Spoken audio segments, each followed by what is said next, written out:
오늘부터는 일본 전국시대, 센코쿠 시대에 대해서 이야기를 해볼까 합니다. 개인적으로 일본 역사 전체에 대해서는 남들과 크게 다르지 않은 정도의 이해도를 가지고 있지만 이 전국시대에 대해서는 조금 상대적으로 더 관심이 있는 편입니다.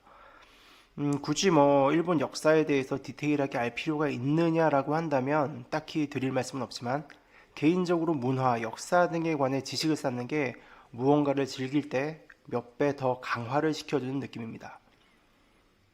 와인도 그냥 마셔도 좋지만 내 입에 맞는 와인을 발견하고 그 품종이 뭔지를 찾아보고 그 지역도 알아보고 더 나아가 그 와인에 대한 여러 스토리를 알게 되면 그 맛이 혀에 느껴지는 것 이상으로 뭔가 다가오잖아요. 고구마 소주를 즐길 때도 그냥 맛있게 한 잔 해도 좋지만 이게 일본에서 가장 유명한 사치마 고구마로 만든 거구나. 사치마 하면 가고시마, 세키가하라 전투 때 희한한 퇴각을 했던 시마지 가문, 그들도 여기서 비슷한 스타일의 술을 한 잔 했을까? 라고 마시면 왠지 더 맛있게 느껴집니다. 일본 여행들 많이 가시잖아요. 가시면 오사카 성도 보고 히메지 성도 보고 하실 텐데 물론 그냥 단순히 주변 풍광을 보고 건축물을 보고 하는 것도 좋지만 아무래도 그 장소에서 어떤 일이 있었는지 또 어떤 인물이 활약을 했는지 등을 알면 더 풍부한 관광을 즐길 수도 있습니다. 외국 친구들이 오면 경복궁을 자주 가는데 가면 항상 경복궁의 요소를 최대한 설명해 주려고 노력합니다. 처음엔 그다지 관심 없는 친구들도 듣다 보면 훨씬 더 즐거움을 느끼더라고요. 이 전국시대 컨텐츠는 기본적으로 삼국지를 생각하시면 됩니다. 실제 역사와 픽션이 엄청 혼재되어 있고 어떤 사실도 중요하지만 어떤 이야기적인 매력으로 인물의 매력을 느끼는 시간으로 생각하시는 게 훨씬 좋습니다. 우리나라가 조선왕조 실록이라는 어떤 절대적인 기준점이 있는 것과 달리 일본은 역사서의 공신력이 상대적으로 부족합니다. 즉 공식적 사료의 절대적 기준이 부족하고 군기물이나 야사의 비중이 높아 해석의 여지가 많죠. 일본 전국시대 역사에서 가장 오피셜로 인정받는 신장공기도 우리 실록 작성의 과정과 비교하면 그 공신력의 차이가 무척 큽니다. 즉 이게 맞니 저게 맞니 하며 고민하는 것보다 전반적으로 이 시대를 한번 훑어보고 문화 컨텐츠를 이해하고 즐기는데 조금 더 힘을 보탠다 정도로 생각하시면 될 것 같습니다. 일단 전반적인 흐름 위주로 컨텐츠를 정리할 거고요. 그게 끝나면 인물 하나하나를 탐구해보는 시간을 갖겠습니다. 또 중간중간 제가 직접 답사했던 자료들도 올릴 테니 충분히 즐기시면 좋을 것 같습니다. 그럼 다음 시간에 뵙겠습니다. 네, 안녕하세요. 오늘부터는 일본의 가장 역동적인 시기였던 전국시대를 한번 함께 파헤쳐 보겠습니다. 피 튀기는 전투, 영웅들의 배신, 그리고 드라마틱한 성공 스토리가 가득한 시대죠. 이 거대한 시대를 제대로 이해하려면 먼저 몇 가지 핵심 개념을 명확히 알아야 합니다. 오늘 영상에서는요, 전국시대의 기틀을 이루었던 천황, 교토, 막부, 휴고 같은 기본 용어들을 정리하고 이들이 왜 몰락했는지 그 배경을 살펴보도록 하겠습니다. 먼저 전국시대는 1467년 온인의 난에서 시작해서 온인은 당시 시대의 연호입니다. 1615년 오사카 여름전투까지 약 150여 년간 이어진 대혼란의 시대라는 점을 일단 먼저 기억하겠습니다. 이 전국시대의 기간에 대해서도 다른 의견들이 무척 많은데요. 전에 말씀드렸듯이 이 컨텐츠는 지엽적이고 디테일한 학문적 논의보다 이야기의 맥락에 초점을 맞추겠습니다. 자, 그럼 누가 누구를 다스렸냐? 전국시대 이전 중세 일본의 통치 구조는 상당히 복잡했습니다. 크게 세 축이 있었는데요. 천황, 막부, 그리고 지방의 휴고입니다. 첫 번째, 천황입니다. 왜 일본식으로 천황이라고 부르냐? 우리는 일왕이라고 불러도 충분하지 않느냐라는 의견도 많죠. 저도 그 의견에 그다지 반대를 하지는 않지만요. 여기서는 우리와의 관계보다는 타국의 역사 그 자체로서 다루는 거기 때문에 이 용어를 그대로 사용하도록 하겠습니다. 먼저 천황은 일본의 상징적 최고 권위자죠. 마치 신과 같은 존재였고 지금도 이어지는 일본의 전통적인 국가 원수입니다. 천황은 일본의 수도인 교토에 거주하며 의례와 종교적 역할을 맡았습니다. 하지만 여기서 중요한 것은 천황은 실질적인 정치 권력이나 군사력은 거의 없었다는 사실입니다. 그저 명예와 정통성의 근원이었을 뿐입니다. 두 번째, 막부입니다. 막부는 무사들이 세운 군사 정부를 뜻합니다. 실질적인 통치권을 가진 조직이었죠. 막부의 최고 책임자는 쇼군, 우리말로 정의대장군이었습니다. 전국시대가 시작될 당시의 막부는 무로마치 막부였습니다. 정리하자면 천황은 교토에서 명예만 가졌고 쇼군이 막부를 통해 나라를 실질적으로 다스렸다고 이해하시면 됩니다. 지금으로 치면 대통령은 있지만 명예만 가진 것이고 국방부 장관이나 합참 의장 등이 실권을 가졌다라고 볼 수 있겠습니다. 세 번째는 슈고입니다. 슈고는 막부의 명령을 받아 지방을 다스리던 지방관입니다. 원래는 치안 유지와 군사 지휘만 맡았지만 시간이 흐르면서 점차 영토에 대한 경제적 권한까지 독점하며 강력한 지방 영주로 성장했습니다. 자, 이 정도 용어를 정리하고요.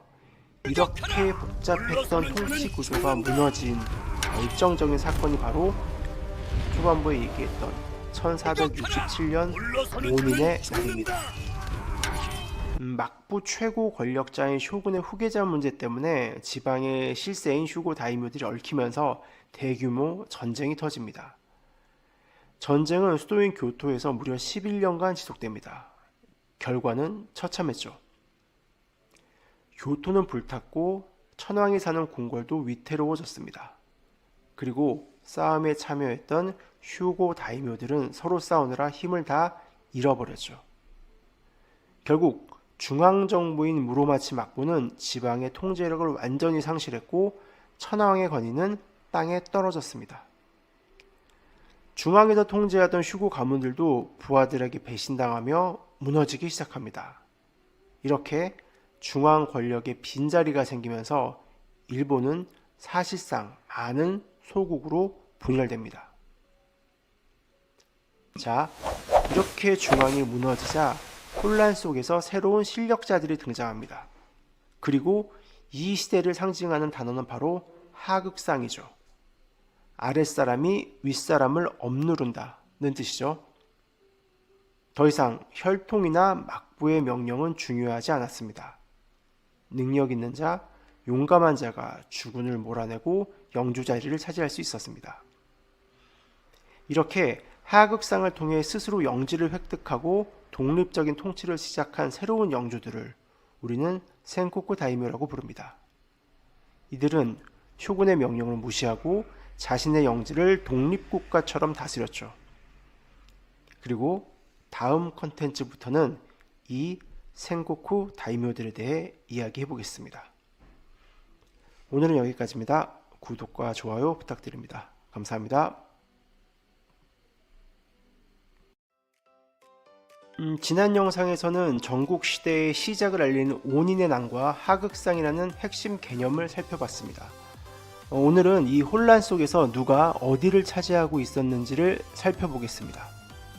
지도를 보면서 이 거대한 판세를 동쪽, 중앙, 서쪽 세 지역으로 나누고 그들이 어떤 지리적 이점을 가지고 있었는지를 살펴보겠습니다. 이 시대의 전장은 크게 세 지역으로 나눠볼 수 있습니다. 동쪽, 중앙, 그리고 서쪽. 이 세 지역의 강자들이 일본 전체의 균형을 바꿔놓았죠. 먼저 동쪽입니다.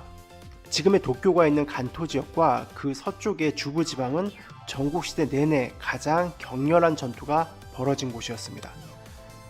이 지역의 중심에는 전설적인 숙명의 라이벌이 있었습니다. 바로 다케다 신겐과 우에스기 겐신입니다.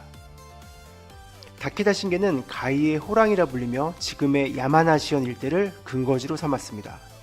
그는 기마무사 중심의 신속한 전투력으로 동쪽의 패권을 누르죠.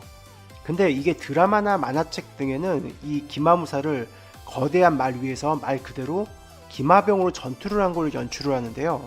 자료들을 보면 그냥 이동수단의 역할로 말을 이용했다고 보는 게 좀 더 합리적입니다. 실제 전투에는 말에서 내려서 싸웠다는 기록도 있고요. 애초에 당시 일본의 말이 우리가 생각하는 그런 말이 아닙니다. 오히려 조랑말에 가깝죠.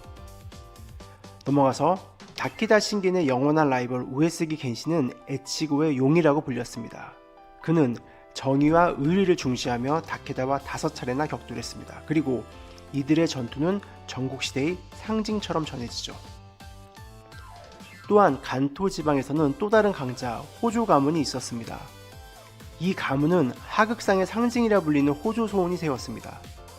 호조 소운은 미천한 신분에서 시작해 다이묘가 된 인물로 그의 가문은 무려 5대에 걸쳐 간토 지역을 안정적으로 지배하며 오다나, 다케다 못지않게 강력했습니다. 중국 삼국지로 치면 약간 오나라 느낌이 좀 나죠. 다음은 중앙인 일본의 심장부 기나이로 가보겠습니다. 이곳은 수도 교토가 자리한 지역으로 누구든 이곳을 차지하면 일본의 정치 중심을 손에 넣을 수 있었습니다. 그러나 5년이 난 이후 교토는 완전히 혼란에 빠졌습니다. 그리고 그 틈을 타 세력을 확대한 인물들이 있었죠. 바로 미요시 가문과 그들의 가신이었던 마스나가 히사이데입니다.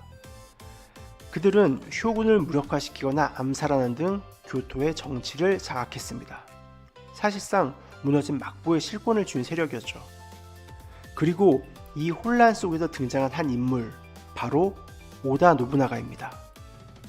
노부나가는 오와리 지역의 작은 지방 영주 출신이었습니다. 그는 교토로 진군하며 전국 질서를 다시 세우겠다는 야망을 드러냈죠. 기존 질서를 무너뜨리고 통일의 첫걸음을 내디딘 혁신가였습니다. 서쪽으로 눈을 돌리면 또 다른 강자가 있었습니다. 주고쿠, 시고쿠, 규슈 지역은 각자의 방식으로 강력한 세력을 키운 다이묘들이 있었습니다. 먼저 모리 모토나리, 그는 서쪽의 지략가로 불렸습니다. 그는 세토 내해의 해상로를 장악하며 막대한 부를 축적했고 주고쿠 지방 전체를 손에 넣었습니다. 세 아들에게 하나의 화살은 부러지지만 세 개의 화살은 부러지지 않는다는 3자 경계를 남긴 일화로도 유명합니다. 다음은 초속갑의 모토치카입니다. 그는 시코쿠 섬을 최초로 통일한 시코쿠의 패자였습니다. 그리고 규슈 남단에는 시마지 가문이 있었습니다. 이 가문은 전투력과 결집력이 뛰어나 전국시대가 거의 끝날 무렵까지도 도요토미 히데요시에 맞서 싸운 강호였습니다. 이제 각 다이묘들이 왜 그렇게 강해질 수 있었는지를 지리적 관점에서 살펴보겠습니다. 지형은 단순한 배경이 아니라 힘의 원천이었습니다. 다케다 신겐의 본거지 가이는 산악지대였습니다. 쌀 생산은 적었지만 외부의 침략을 막기 쉽고 말의 사육에 유리했습니다. 그래서 신겐은 기동력이 높은 기마무사 부대를 만들어낼 수 있었습니다. 반면 모리나 시마지 같은 서쪽 다이묘들은 바다를 끼고 있었습니다. 그들은 해상 운송과 제해권을 장악하면서 부를 축적했습니다. 이 자원력 덕분에 강력한 병력을 유지할 수가 있었죠.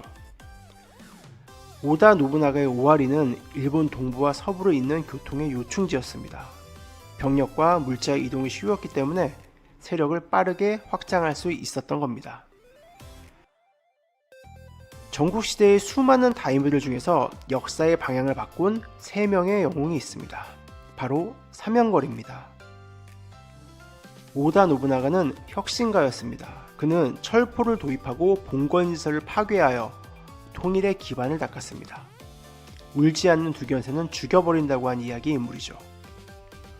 도요토미 히데요시는 통일자였습니다. 농민 출신으로 노부나가 유업을 이어받아 전국 통일을 완성했습니다. 울지 않는 새는 어떻게든 울게 만든다는 이야기의 인물입니다.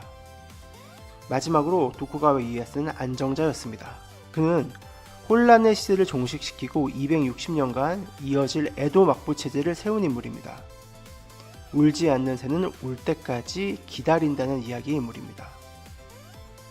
오늘은 전국시대의 세력 구조를 통해 다이묘들이 일본 열도에 어떻게 퍼져 있는지, 그리고 왜 각 지역에서 그렇게 강성할 수 있었는지를 살펴봤습니다.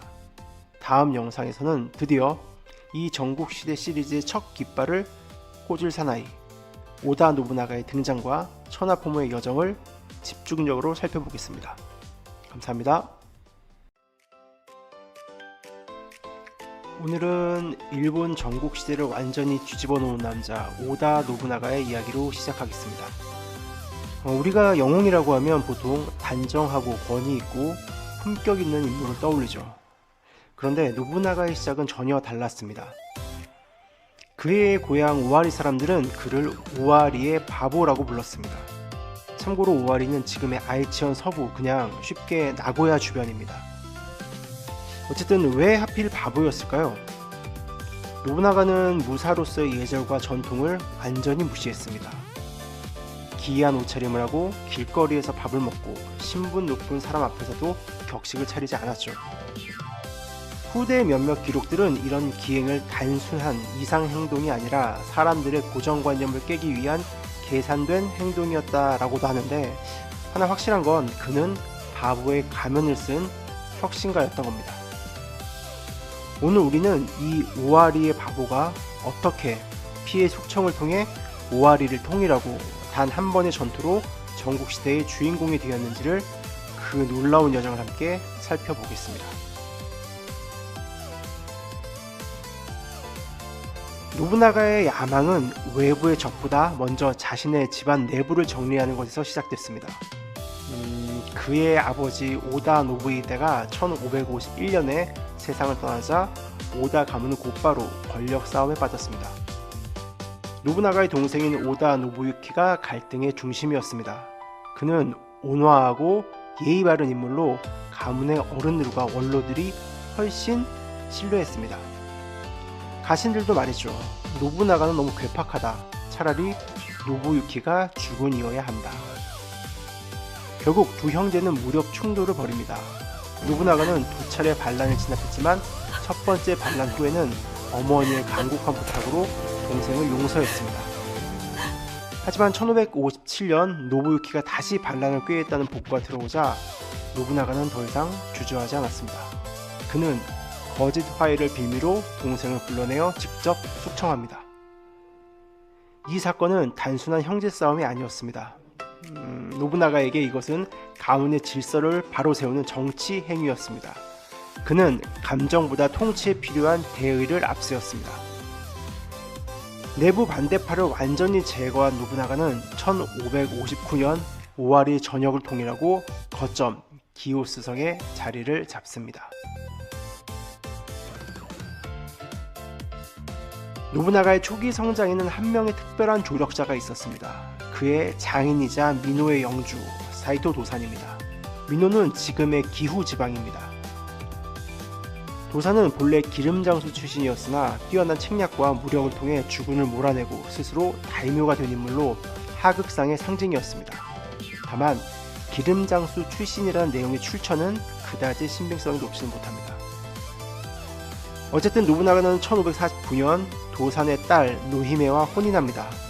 이 결혼은 단순한 혼례가 아니라 오와리와 미노의 평화를 보장하는 정식 동맹이죠. 모두가 노부나가를 괴짜로 비웃던 시절, 도산만은 그 안에서 비범한 재능을 봅니다. 전승에 따르면 도산은 훗날 내 아들들은 저 산의 마국간 지기가 될 것이다 라고 말했다고 전해지는데, 이는 도산의 놀라운 통찰력을 상징하는 유명한 일화로 남아있습니다. 그러나 1556년 도산은 아들 사이타 요시타츠의 반란으로 목숨을 잃습니다. 노부나가는 장인에게 은혜가 있었지만 당시 오와리 통일이 완성되기 직전이었기 때문에 그 내전에 개입하지 않았습니다. 노부나가는 감정보다 정세 판단을 우선했고, 이 냉정한 선택은 훗날 그가 민노를 정벌할 정치적 명분을 만들어주는 결과로 이어집니다. 오와리를 통일한 노부나가는 이제 이웃 강국과 맞서야 했습니다. 1560년 동쪽의 거대 세력 이마가와 요시모토가 약 2만에서 2만 5천 명의 대군을 이끌고 오와리를 침공합니다. 그의 목표가 교토 진격이다 아니다 라는 논란은 있지만 뭐가 됐든 노부나가를 침공했고 당시 노부나가의 병력은 고작 3,000명 남짓. 가신들은 성문을 닫고 농성하자고 권했습니다. 하지만 노부나가는 달랐습니다. 그는 이렇게 외쳤죠. 이 한 번의 싸움으로 천하를 잡겠다. 노부나가는 폭우가 쏟아지던 날 수도의 정예를 이끌고 오케하자마로 돌진합니다. 그곳에는 방심하고 있던 이마가와의 본진이 있었습니다. 전투는 순식간이었습니다. 노부나가의 군은 천막을 덮쳤고 이마가와 요시모토는 부하의 창에 찔려 전사합니다. 단 하루 만에 2만 대군을 이끈 다이묘가 무너진 것입니다. 이 기적같은 승리로 노부나가는 오와리의 바보다 라는 오명을 받고 전국의 주목을 받는 영웅으로 거듭납니다. 전국시대의 판세는 이 1560년의 대승을 기점으로 완전히 뒤바뀌었고 이 승리 덕분에 그는 동쪽의 신흥 세력인 도쿠가와 이에야스와도 동맹을 맺을 수 있었습니다. 오늘 우리는 노부나가의 냉철한 리더십과 오케하자마 전투라는 운명적 사건을 통해 그가 어떻게 전국시대의 주역이 되었는지를 확인했습니다. 다음 시간에는요, 오케하자마 그 현장을 가다라는 주제로 노부나가가 이마가와 군을 급습했던 지형과 경로, 그리고 지금의 오케하자마 공원과 요시모토의 무덤이 있는 여행 코스를 자세히 한번 살펴보겠습니다. 역사의 현장을 따라가며 노부나가의 승리가 얼마나 기적적이었는지 그 지리적 통찰력을 직접 느껴보는 시간을 한번 가져보겠습니다. 감사합니다.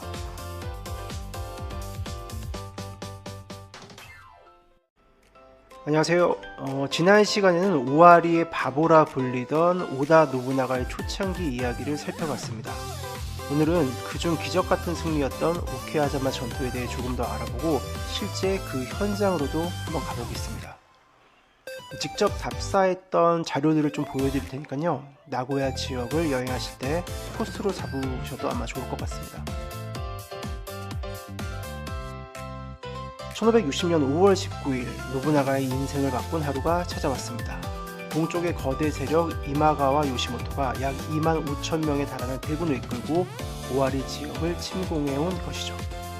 이에 맞선 오다군의 병력은 고작 2~3천 명 남짓. 압도적인 전력차에 대부분의 가신들이 농성을 주장했지만 노부나가는 기습을 통한 정면 승부라는 방법을 택했습니다. 그는 성을 떠나기 전 아츠모리라는 노래를 부르며 춤을 추었다고 전해집니다. 인생 50년 하천의 시간을 비경하면 꿈과 같으니. 이 아츠모리 장면은 오다 노부나가를 다루는 드라마, 영화, 만화 등 많은 미디어에서 매우 상징적으로 자주 등장하는 소재입니다. 실제 노부나가가 죽었던 나이는 50살과도 그 가사 내용이 맞아떨어지고 작품들에서 나오는 것처럼 극적이진 않지만 기록에도 그 흔적들이 남아있어서 노부나가를 다룰 때 빠질 수 없는 내용인 거죠. 여튼 짧은 인생에 대한 달관 그리고 죽음을 각오한 이 춤은 노부나가의 비장한 결의를 상징하는 장면으로 남아 그의 출진을 비장하게 만들었습니다. 노부나가의 전력은 적의 심장부를 찌르는 것이었습니다. 그는 이마가와 군의 행군 경로를 미리 파악하고 그들의 최종 집결지인 오케하자마로 빠르게 이동했습니다. 마치 하늘이 그를 도왔던 것처럼 출정 직후부터 폭우와 천둥이 쏟아졌고 이 악천후는 노부나가 군의 움직임을 완벽하게 숨겨주는 자연의 방패가 되었습니다. 요시모토는 전방 요새들이 승리했다는 보고를 듣고 방심에 빠졌습니다. 그는 덴카쿠스보라 불리는 좁은 골짜기에 본진을 치고 승리를 자축하며 술과 음식을 즐기고 있었죠. 그리고 노부나가의 정예 부대는 그런 요시모토의 본진을 향해 맹렬히 돌격했습니다. 기습에 완전히 허를 찌른 이마가와군은 순식간에 붕괴했고 요시모토 자신도 오다 병사에게 목숨을 잃었습니다. 대장이 전사하자 대군은 와해되었고 노부나가는 단 하루 만에 전국의 중심으로 떠올랐습니다. 그리고 이 승리로 노부나가는 훗날 천하포무 즉 무력으로 천하를 통일하겠다는 이상을 내걸 명분과 자신감을 얻게 됩니다. 자, 지금부터는 이 오케하자마 전투의 주요 장소들을 직접 가보겠습니다. 먼저 아사신궁입니다. 노부나가는 오케하자마 전투 전 이곳에서 승전을 기원했고 전투 후에는 신의 가호에 감사하며 노부나가 벽을 봉인합했습니다. 이 울타리는 일본 3대 흑담 중 하나로 꼽히며 지금도 경내에 그대로 남아 노부나가의 결의를 전하고 있습니다. 직접 가보니 사람이 붐비지도 않고 좋더라고요. 나고야역에서 약 6km 남짓, 대중교통으로 약 20분 정도 걸립니다. 이제 전투 현장으로 가보겠습니다. 현재 오케아자마 전투의 유적지는 두 곳이 있습니다. 바로 나고야시 미도리구의 오케아자마 고전장 공원과 도요아케시의 오케아자마 고전장 전설지가 두 곳입니다. 먼저 나고야시 미도리구의 고전장 공원은 노부나가와 요시모토의 동상이 세워져 있는 가장 널리 알려진 기념 공간입니다. 이곳은 요시모토가 전사한 장소라는 주장을 내세우며 공원 내에는 전설로 전해지는 요시모토 공 목 씻은 샘이 정배되어 있습니다. 믿기는 힘들지만 어쨌든 전투 후 노부나가군이 요시모토의 목을 씻었다는 이 민간 전승은 전투의 비극적 여운을 상징하는 내용인 거죠. 이와 달리 불과 약 1.5km 떨어진 도요아케시의 고전장 전설지는 실제 전투의 현장이자 국가사적으로 지정되어 보존되어 있습니다. 이곳이 바로 요시모토의 본진이 자리했던 덴카크스부 지형에 해당하며 학계에서는 실제 기습이 벌어진 현장으로 보는 설이 가장 유력합니다. 현장에는 요시모토를 추모하는 비석과 묘비가 세워져 있어 승리보다는 패자의 최후를 조용히 기리는 분위기를 느낄 수 있었습니다. 참고로 고전장 전설지는 메이테지선을 타고 중경 경마장 앞역에서 내리면 바로 찾을 수 있습니다. 구경 후 약 1-2km 정도 걸어가면 고전장 공원도 보실 수 있고요. 오케아자마 전투의 현장은 단순한 전쟁 유적지가 아닙니다. 한쪽은 기념과 상징을, 다른 한쪽은 사적 보존을 강조하며 서로 미묘하게 다른 역사 해석을 이어가고 있죠. 두 곳을 모두 방문하면서 이 작은 전투가 노부나가의 인생 그리고 일본 전국시대 전체의 흐름을 완전히 바꾸어 놓았다는 사실을 현장에서 생생하게 느껴보시기 바랍니다. 다음 시간에도 오다 노부나가의 이야기는 계속됩니다. 감사합니다. 지난 영상에는 오다 노부나가가 오케아자마 전투라는 기적같은 승리를 통해 전국시대의 판도를 뒤집는 모습을 보았습니다. 이제 우아리의 바보라는 오명을 벗고 전국에 그 이름을 떨치게 된 노부나가. 그는 이 승리를 발판 삼아 단순한 지방 다이묘를 넘어 진정한 천하포문을 향한 거대한 여정을 시작합니다. 오늘은 노부나가가 어떻게 자신의 영토를 확장하고 새로운 통치 시스템을 구축하며 자신의 거점을 기오스성에서 기우성으로 옮기는 혁신적인 변화를 이루어냈는지 집중적으로 살펴보겠습니다. 특히 장인이었던 사이토 도산과의 비극적인 인연이 얽힌 미노 정벌에 초점을 맞춰 이야기해보겠습니다. 오케아자마 전투 이후 노부나가는 숨 돌릴 틈도 없이 다음 목표를 정합니다.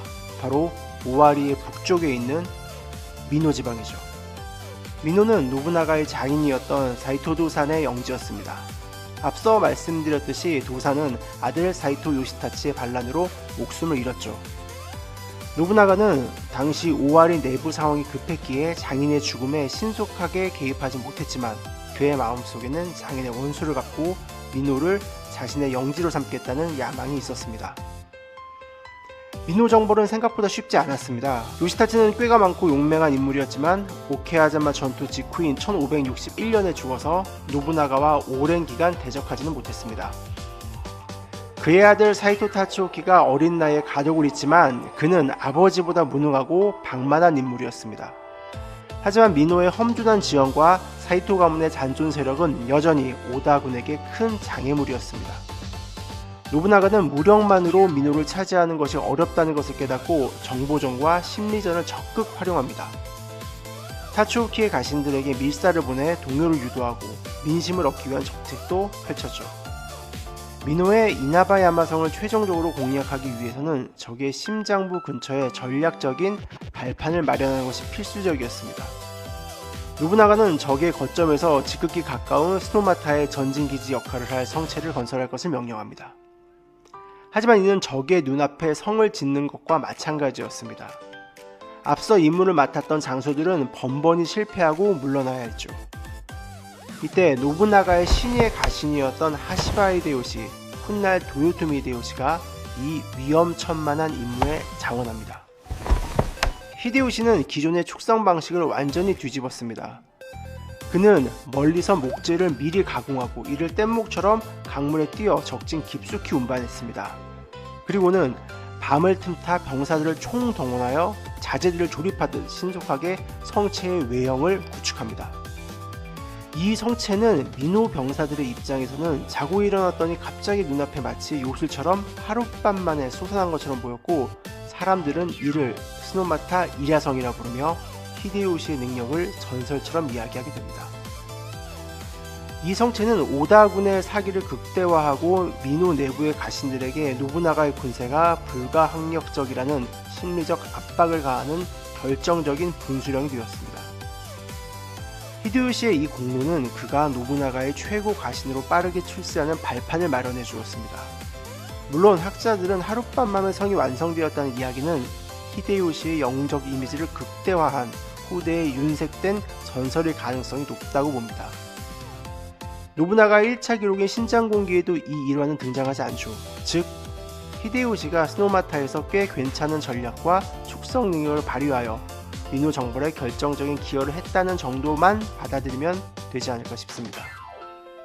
우리 입장에서는 히데요시는 원수 같은 인물인데 굳이 신빙성이 약한 무용담을 다 받아줄 필요는 없죠. 여튼 마침내 1567년 노부나가는 이나바야마성을 함락시키고 민호를 완전히 장악합니다.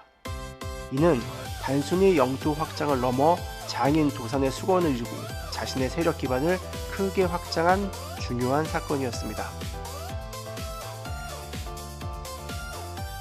민호를 손에 넣은 노부나가는 곧바로 획기적인 결정을 내립니다.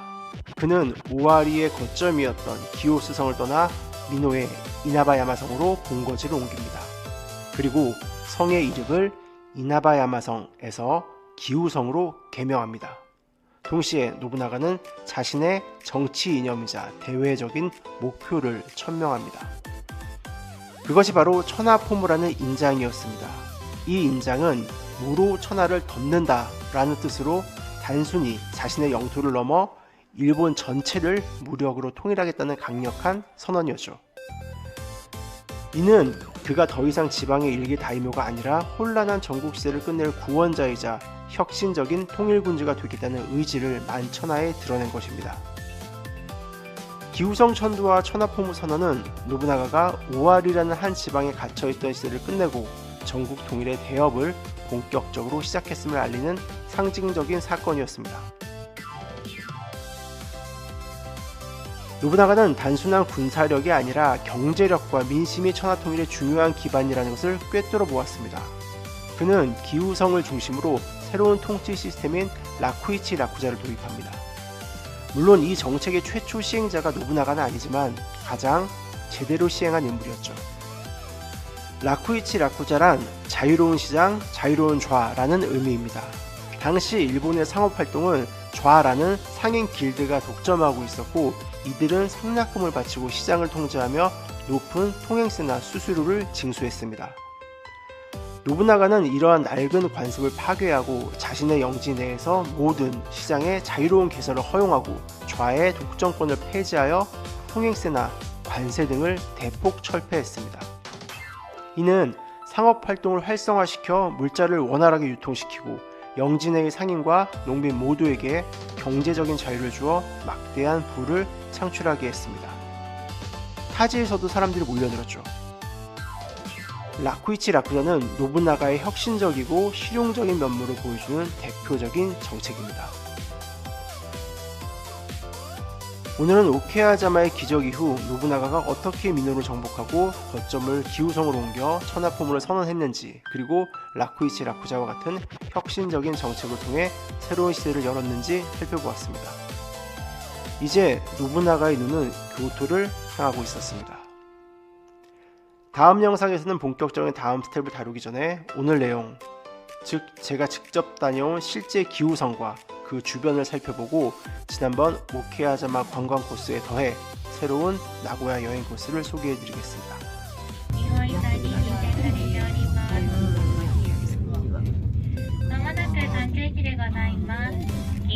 動画路上喫煙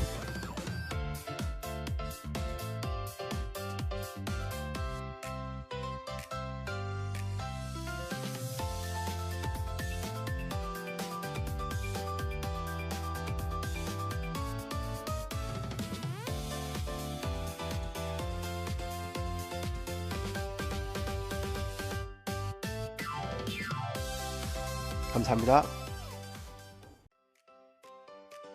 오늘은 지난번 영상에서 다루었던 오다 노부나가의 민호 정벌의 현장인 기후를 직접 다녀온 자료들을 소개해드리겠습니다.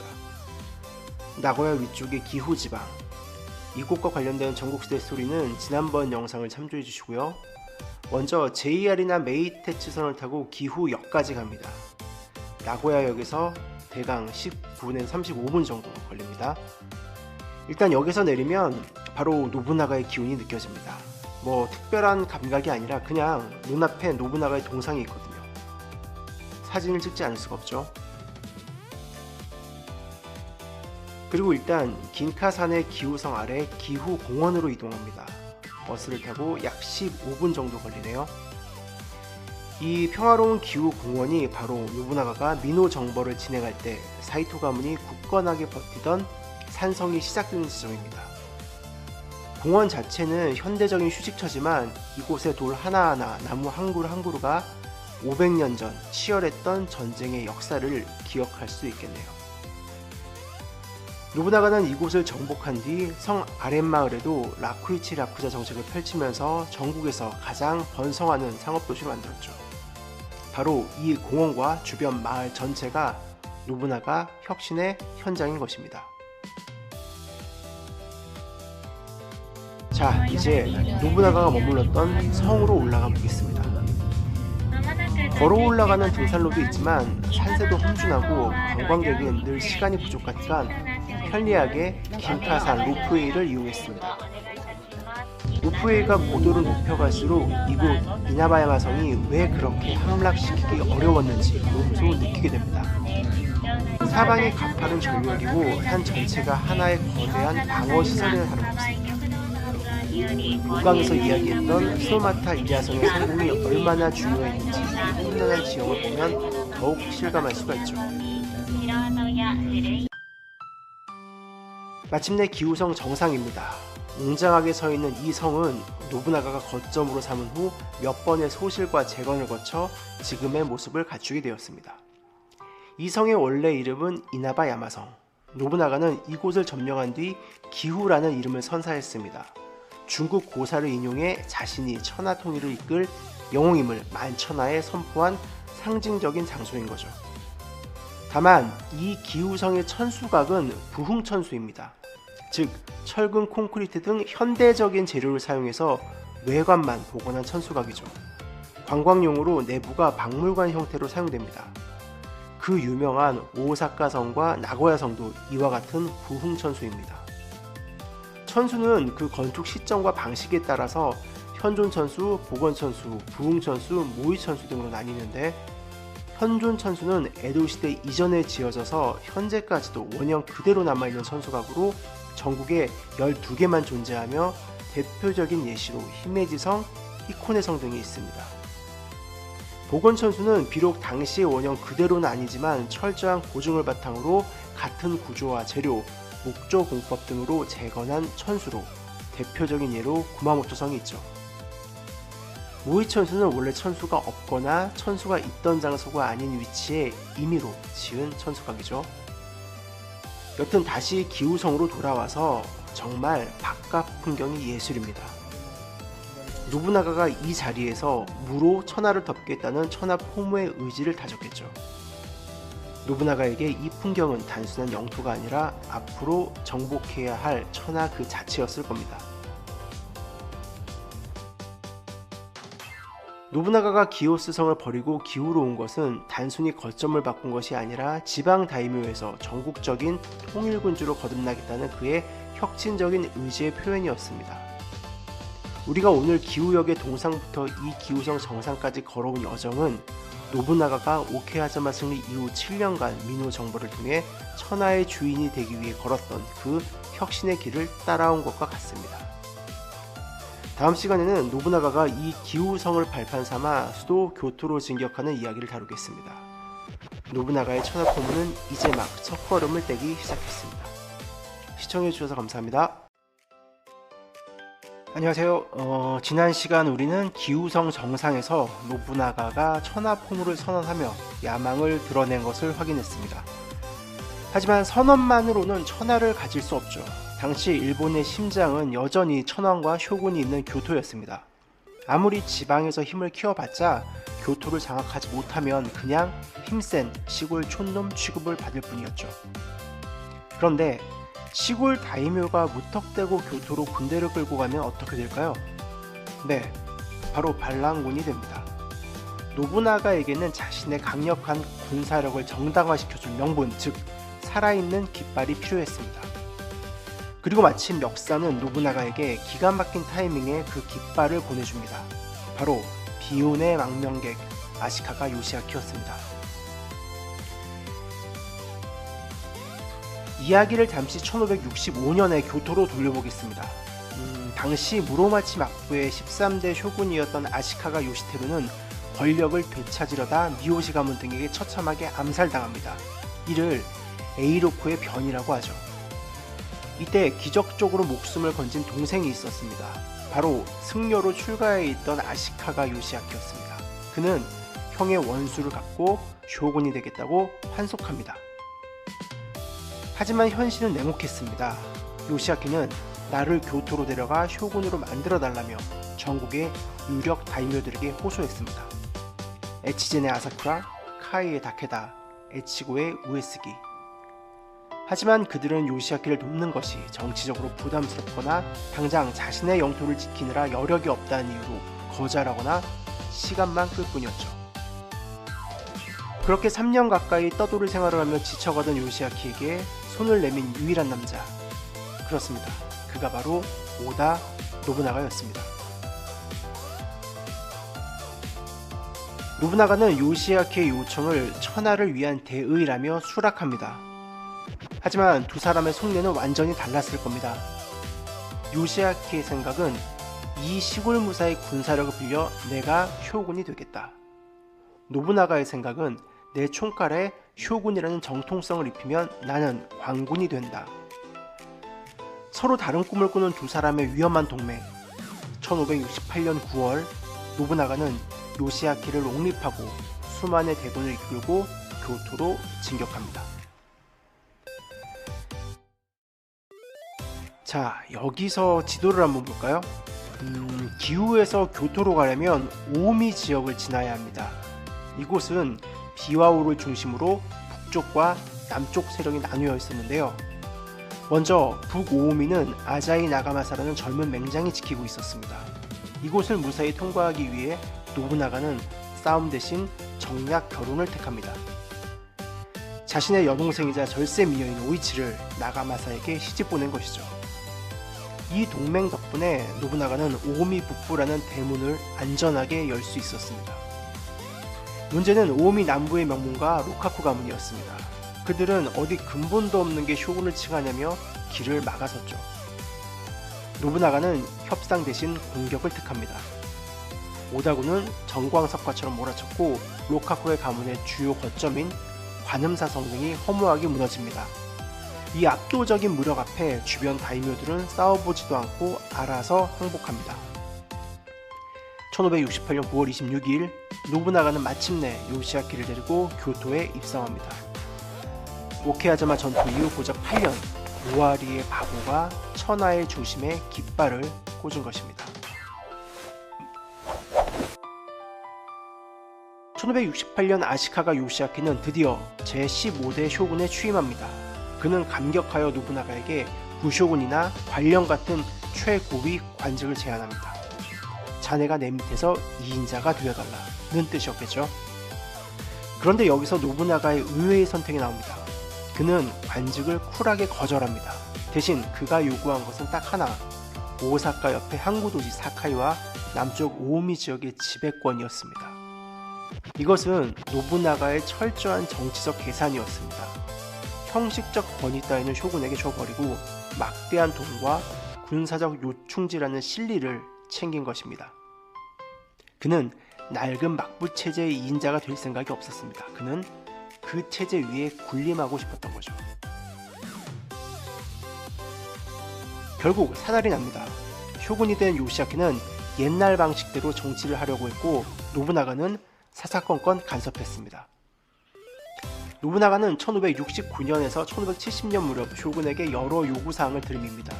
내용을 요약하면 이렇습니다. 앞으로 천하의 정무는 다 노부나가에게 맡기고 쇼군 마음대로 편지를 보내거나 지시를 하지 말라. 자존심이 짓밟힌 쇼군 요시아키, 그는 겉으로는 승낙했지만 뒤로는 음모를 꾸밉니다. 전국의 유력 다이묘들에게 오다 노부나가를 타도하라 라는 밀서를 보내기 시작한 것이죠. 노부나가의 교토 입성은 화려했지만 그것은 거대한 전쟁의 서막에 불과했습니다. 쇼군의 밀서를 받은 전국의 강자들 그리고 노부나가의 급격한 부상을 경계하던 주변 세력들의 이해관계가 맞아떨어지기 시작합니다. 에치젠의 아사쿠라, 북오미의 아자이 그리고 전국의 승려병들까지 사방이 적으로 둘러싸인 절체절명의 위기, 역사상 유명한 노부나가 포위망이 점차 완성되고 있었습니다. 과연 노부나가는 전 일본을 상대로 한 이 싸움에서 살아남을 수 있을까요? 다음 8강에서는 믿었던 매제인 아자이 나가마사의 배신과 노부나가를 죽음 직전까지 몰고 갔던 가네가사키 퇴각전 그리고 피로 물든 아네가와 전투를 다뤄보겠습니다. 감사합니다. 안녕하세요. 지난 시간 노부나가는 교토에 입성해 쇼군을 옹립하고 사카이와 오오미 남부의 고난도 얻고 절정의 기세를 뽐냈죠. 그야말로 승승장구였습니다. 하지만 옛말에 호사다마라고 하죠. 좋은 일이 계속되면 반드시 마가 낀다는 뜻입니다. 노부나가의 인생이 피려는 그 순간 그의 발목을 잡는 최악의 위기가 찾아옵니다. 그것도 적이 아니라 가장 믿었던 그 사람에게 배신을 당하면서 말이죠. 오늘 8강의 주제는 배신, 필사의 탈출, 그리고 피의 복수전입니다. 1570년 4월 노부나가는 대군을 이끌고 북쪽 에치젠으로 진격합니다. 목표는 아사쿠라 요시카게. 명분은 쇼군을 무시했으니 응징한다였지만 진짜 이유는 교토 북쪽의 안정이었습니다. 노부나가는 자신만만했습니다. 내 뒤에는 든든한 동맹이자 매제 아자이 나가마사가 있다. 아자이는 오오미 북부를 다스리는 실력자였고 대대로 아사쿠라와 동맹이었지만 노부나가는 여동생 오이치와의 정략 결혼으로 그 낡은 동맹을 뒤집었다고 확신했습니다. 오다구는 파죽지세였습니다. 아사쿠라의 거점들이 무너지고 마침내 가네가사키성까지 손에 들어옵니다. 바로 그 순간 상상도 못한 급보가 노부나가의 귀에 들어옵니다. 아자이 나가마사가 군사를 일으켰습니다. 뒤에서 오고 있습니다. 앞에는 적국 아사쿠라, 뒤에는 배신자 아자이. 퇴로가 완벽히 차단된 말 그대로 도간의 쥐가 된 겁니다. 신장공기에 따르면 노부나가는 처음에 그럴 리 없다, 오보다라며 이 현실을 부정했다고 합니다. 그만큼 믿었던 거죠, 아자이를. 하지만 나가마사는 결국 처남 대신 옛 의리, 즉 아사쿠라를 택했습니다. 유명한 야사로 오이치가 오빠인 노부나가에게 팥 주머니를 보내 앞뒤가 막혔다는 암호를 보냈다는 이야기가 있죠. 물론 정사에는 없는 야사지만 당시의 절박함을 보여주는 상징적인 에피소드입니다. 노부나가는 결단했습니다. 정군 즉시 철수. 그러나 대군이 좁은 산길로 도망치는 건 어렵습니다. 누군가는 뒤에 남아 쫓아오는 적을 목숨 걸고 막아야 합니다. 이 임무를 신갈이라고 하죠. 사실상 죽으러 가는 자리입니다. 이때 자원하고 나선 인물이 바로 기노시타 토키치로, 훗날 도요토미 히데요시였습니다. 신장공기 기록을 보면 가네가사키 성에는 기노시타 토키치로를 남겨두었다 라고 명확히 적혀 있습니다. 사실 자원한 건지 지명을 당한 건지는 명확하지 않지만 여하튼 모두가 도망치기 바쁠 때 히데요시는 홀로 적의 대군을 받아내는 가장 위험한 임무를 수행한 겁니다. 이것은 훗날 그가 천하인으로 성장하는 결정적인 계기 중 하나가 되죠. 히데요시가 목숨을 걸고 적을 막는 동안 노부나가는 말 그대로 꽁지 빠지게 달려 교토로 도망칩니다. 이것이 일본 역사에서 가장 유명한 후퇴전인 가네가사키의 퇴각입니다. 몇몇 사료들을 보면 아케치 미치히데 등도 이 퇴각전에 참여한 것으로 보이긴 하나 일단 공식적으로는 히데요시 단독 작품으로 본 게 주류입니다. 간신히 살아 돌아온 노부나가는 분노에 휩싸입니다. 나가마사 반드시 용서하지 않는다 라는 거겠죠. 2달 뒤 오다군은 도쿠가와군과 합류해서 아자이 아사쿠라 연합군을 치러합니다. 결전지는 오오미의 아네가와 강변. 신장공기는 이 전투를 검은 연기가 자욱해 앞이 안 보이고 서로 뒤엉켜 칼을 휘두른 소리가 하늘을 찔렀다고 묘사합니다. 그야말로 진흙탕 개싸움이었죠. 초반에는 오다군이 아자이군의 기세에 밀려 고전했습니다. 이때 전황을 뒤집은 것은 도쿠가와 이에야스였습니다. 이에야스 군대가 아사쿠라 군의 측면을 무너뜨렸고 그 틈을 타 오다군도 반격에 성공했죠. 신장공기는 베어넘긴 적의 목이 1100여 개라고 기록하고 있습니다. 강물이 피로 붉게 물들었다는 전설처럼 확실하고도 잔혹한 승리였습니다. 잠깐 첨언을 하자면 기본적으로 현재 저 영상을 이야기의 흐름으로 제작을 하고 있는데요. 사실 가네가사키 전투, 아네가와 전투 등을 하나하나 따로 챕터를 만들어도 몇 부작이 나옵니다. 하지만 그렇게 하기에는 영상이 너무 길어질 것 같아서 일단 전반적으로 내용을 다 다룬 후에 세부적인 사건이나 인물 탐구를 해보도록 하겠습니다. 다시 이어나가서 어쨌든 승리는 했지만 완승은 아니었습니다. 적의 주력은 다시 성으로 숨어버렸거든요. 게다가 더 무서운 일이 벌어집니다. 노부나가는 불교의 적이다 라는 불교계의 공격과 여러 다른 세력들로부터의 동시에 공격을 받게 됐거든요. 본격적으로 등장할 오다 노부나가 포위망과 그 유명한 히에이산의 절 엔라쿠지를 태워버린 사건은 다음 시간에 소개해드리겠습니다. 감사합니다. 안녕하세요. 지난 강의에 이어서 아네가와 전투에서 승리한 노부나가 이제 한숨 돌리나 싶었을 겁니다. 하지만 1570년 가을 상황은 다시 급변합니다. 마치 약속이 나은 듯 노부나가를 둘러싼 여러 세력들이 동시다발적으로 움직이기 시작합니다. 후대 사학에서는 이 일련의 상황을 일본 역사상 가장 위협적이었던 포위 국면 제1차 노부나가 포위망이라 부릅니다. 이 움직임의 정치적 중심에는 아이러니하게도 노부나가가 직접 옹립했던 쇼군 아시카가 요시아키가 있었습니다. 요시아키는 노부나가의 전횡에 불만을 품고 전국 유력 다이묘들에게 밀서를 보내 노부나가를 견제하라는 명분을 제공합니다. 물론 어디까지나 명분일 뿐입니다. 그 결과 형성된 반노부나가 연합의 구도는 실로 공포스러웠습니다. 지도를 머릿속에 그려보죠. 교토와 노부나가를 중심으로 사방이 적입니다. 북쪽은 아네가와 전투에서 패했지만 여전한 세력 아자이 나가마사와 아사쿠라 요시카게, 서쪽은 호사카와 아키모토를 명분으로 한 미요시 가문, 남쪽은 오사카의 이시야마 혼관지, 종교 세력이죠. 동쪽은 아직은 침묵하고 있었지만 언제든 노부나가의 등 뒤를 노릴 수 있는 전국 최강 다케다 신겐. 특히 노부나가를 가장 괴롭힌 것은 종교 세력이었습니다.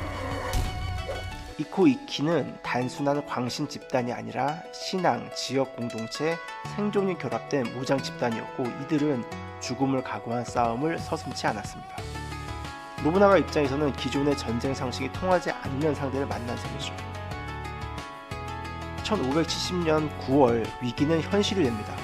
노부나가는 홍간지 문제까지 겹쳐 전선이 분산된 상황이었고 그 틈을 타 북쪽의 아자이 아사쿠라 연합군이 대군을 이끌고 교토로 진격해옵니다. 이를 막아선 인물이 노부나가의 총신 모리 요시나리와 동생 오다 노부하루였습니다. 하지만 중과부적 두 사람은 끝내 전사하고 말았습니다. 노부나가는 급히 군대를 돌려 교토로 향합니다. 그러자 아사히 아사쿠라군은 정면 충돌을 피하고 의도적으로 히에이산 옐라쿠지로 도망쳐 들어갑니다. 히에이산은 일본 불교 천태종의 본산이자 1000년 가까이 부처의 성역으로 여겨진 공간이었습니다. 수천 명의 승병을 거느린 군사력 그리고 신성 불가침이라는 권위 때문에 천황과 효군조차 쉽게 개입하지 못하던 지역이었죠. 적들은 바로 이 성역을 정치적, 군사적 방패로 삼은 것입니다. 노부나가는 산 아래에 진을 치고 승려들과 협상을 시도합니다. 내 적들을 쫓아내고 중립을 지킨다면 예전의 권리와 영지를 보장하겠다. 그러나 동시에 이렇게 경고합니다. 계속 적을 숨기고 돕는다면 이 산을 더 이상 성역으로 여기지 않겠다. 하지만 히에이산 측은 이 경고를 받아들이지 않습니다. 감히 부처의 벌이 두렵지 않느냐며 노부나가를 일축하죠. 결국 겨울이 다가오고 노부나가는 천황과 쇼군의 중재 형식을 빌려 일단 군을 물릴 수밖에 없었습니다. 사실상 노부나가의 퇴각이었습니다. 그러나 이때부터 노부나가의 마음속에는 히에이산에 대한 명확한 적의와 차가운 결단이 자리잡기 시작합니다. 해가 바뀌고 1571년 9월 전열을 정비한 노부나가는 다시 군을 일으킵니다. 노부나가의 말머리는 뜻밖에도 히에이산을 향합니다. 9월 12일 새벽 명령이 내려집니다. 산 전체를 불태워라. 살아있는 것은 하나도 남기지 마라. 신장공기는 이 사건을 비교적 담담한 문체로 기록합니다. 근본 중당을 비롯한 모든 불당과 승방이 불타고 승려와 속인을 가리지 않고 사륙이 자행되었다고 적고 있죠. 희생자 수는 정확히 알 수 없지만 동시대 기록들은 하나같이 눈뜨고 볼 수 없는 참상이었다고 전합니다. 이는 단순한 전투가 아니라 1000년 동안 누구도 건드리지 못했던 신과 부처의 권위에 대한 직접적인 파괴 행위였습니다. 이 사건은 훗날 노부나가가 스스로를 불교의 적인 제6천마왕이라 치장하게 되는 결정적인 계기가 됩니다. 노부나가는 단순히 분노에 휩싸여 이 결정을 내린 것은 아닙니다. 첫째, 전략적 요충지 제거. 히에이산은 교토와 오미를 잇는 핵심 길목이었고 적에게 남겨두면 언제든 호위망이 재형성될 수 있었습니다. 둘째, 구체제의 파괴. 종교라는 이름으로 정치와 전쟁에 개입하는 기득권 세력을 더 이상 용납하지 않겠다는 선언이었습니다. 셋째, 공포의 메시지. 신도 부처도 예외는 없다. 노부나가는 전국의 적들에게 분명한 신호를 보낸 것입니다. 첨언으로 이 히에이산 방어가 캐릭터로 노부나가를 좋아하는 사람들에게 어떤 장애가 되는 부분입니다. 어떤 이유를 갖다 붙인다 하더라도 성별, 나이를 불문하고 무자비한 사륙을 한 것은 변명이 되기가 힘들죠. 그래서 노부나가의 일생을 타임슬립 컨셉으로 코믹하게 풀었던 드라마 노부나가 콘체르토에서는 이 부분을 주인공이 관여하지 않았던 일로 표현했죠. 그만큼 노부나가의 잔인함을 알 수 있었던 사건이었습니다. 히에이산은 잿더미가 되었습니다. 그러나 호위망이 완전히 사라진 것은 아니었습니다. 오히려 다케다 신겐 같은 거물들이 불교의 적을 처단하겠다며 일어나는 명분이 되기도 합니다. 이날 이후 노부나가는 더 이상 기존 질서 속의 다이묘가 아니었습니다. 그는 사람들의 공포 속에 존재하는 마왕이 되었고 그 길은 되돌릴 수 없는 길이었습니다. 다음 시간에는 이 포위망의 정치적 중심이었던 쇼군 아시카가 요시아키 몰라 그리고 노부나가 인생에서 처음이자 가장 쓰라린 대패, 사실은 도쿠가와에 의해서 더 당했었던 그 미카타가하라 전투에 대해 이야기해 보겠습니다. 감사합니다. 안녕하세요. 지난 시간 오다 노부나가는 히에이산을 불태우며 성역 없는 시대를 여는 선택을 했습니다. 하지만 포위망은 아직 완전히 무너지지 않았습니다. 오히려 노부나가가 불교의 적이 되자 그 혼란을 기회로 삼을 수 있는 진짜 거물이 움직이기 시작합니다. 동쪽 산악지대 카이국의 주인이자 전국시대 최강의 군단을 이끌던 남자, 바로 다케다 신겐입니다. 오늘 10강의 주제는 노부나가와 도쿠가와 이에야스 인생에서 가장 쓰라린 패배였던 미카타가하라 전투, 그리고 그 여파로 이어지는 무로마치 막부의 멸망입니다. 1572년 10월, 다케다 신겐은 마침내 대군을 이끌고 서상작전에 나섭니다. 이는 곧바로 교토 입성을 뜻한다기보다는 교토를 위협할 수 있는 위치까지 진격하는 대규모 전략 이동이었습니다. 이 움직임에는 여러 명분이 덧붙습니다. 요시아키 측과 불교 세력의 내세운 논리는 이렇습니다. 불법을 파괴하는 노부나가를 제압하고 쇼군 체제를 지켜야 한다. 하지만 신겐의 실제 판단은 훨씬 냉정했습니다. 노부나가는 서쪽과 북쪽에서 동시에 싸우고 있고 지금이야말로 동쪽에서 판을 뒤집을 수 있는 유일한 기회라고 본 것입니다.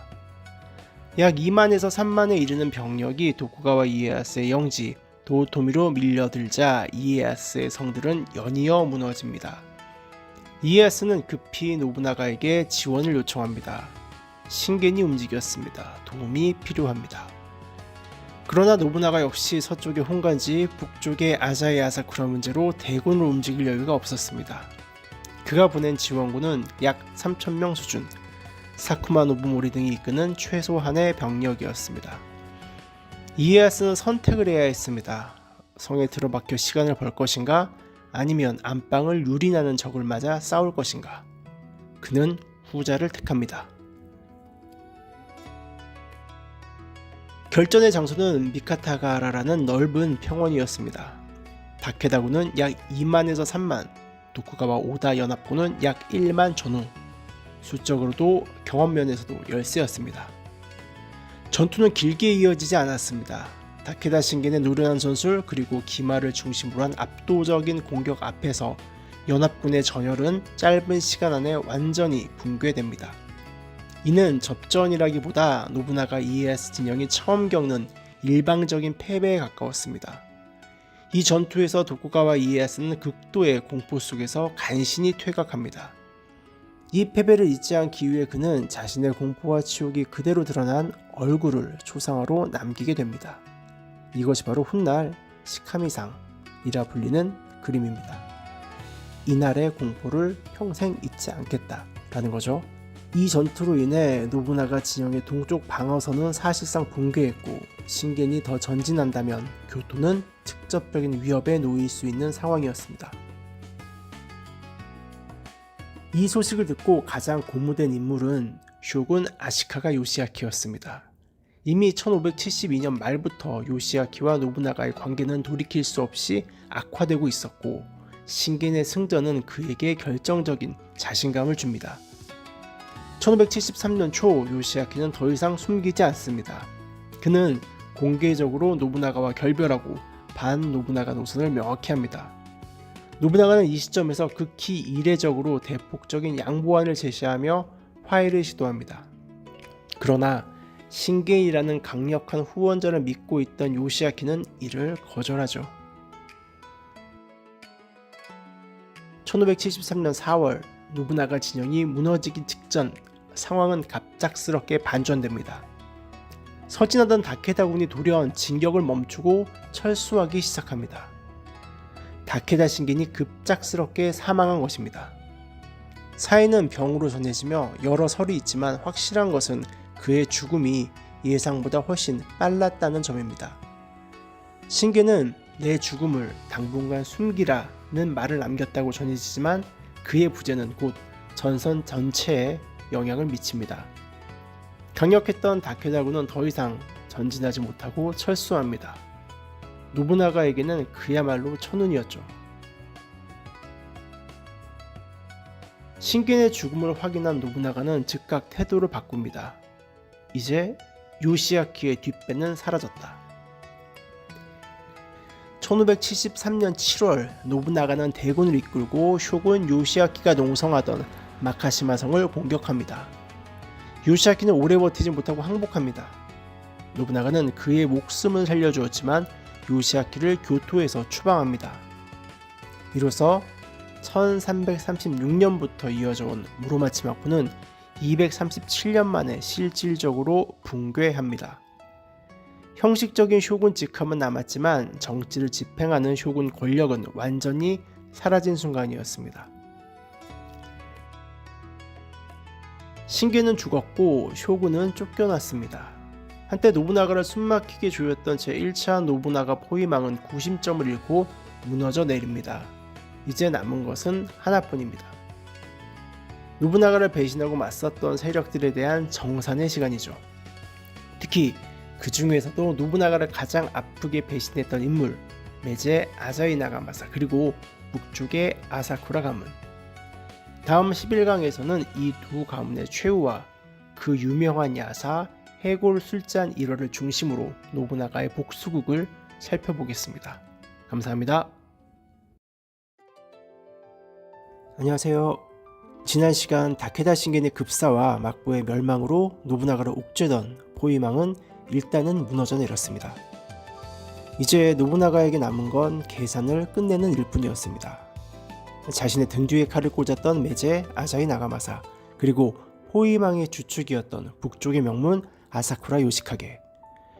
오늘 이야기는 피해 숙청과 그 정점에 있는 기괴한 해골 술잔에 대한 이야기입니다. 1573년 8월 노부나가는 3만 대군을 이끌고 북쪽 에치젠으로 진격합니다. 첫 번째 타겟은 아사쿠라 요시카게였습니다. 당시 아사쿠라는 100년 넘게 에치젠을 다스려온 뼈대 있는 가문이었지만 당주인 요시카게는 이미 리더십을 잃은 상태였습니다. 노부나가가 쳐들어오자 가신들은 싸우기도 전에 줄줄이 배신하거나 도망칩니다. 노부나가는 자비가 없었습니다. 도망칠 곳은 없다. 끝까지 쫓아라.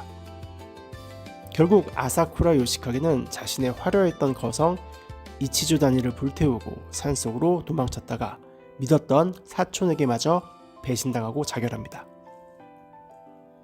에치젠의 왕이라 불리던 아사쿠라 가문은 노부나가의 총 공격을 받은 지 불과 10일 만에 멸망합니다. 너무나 허무한 최후였죠.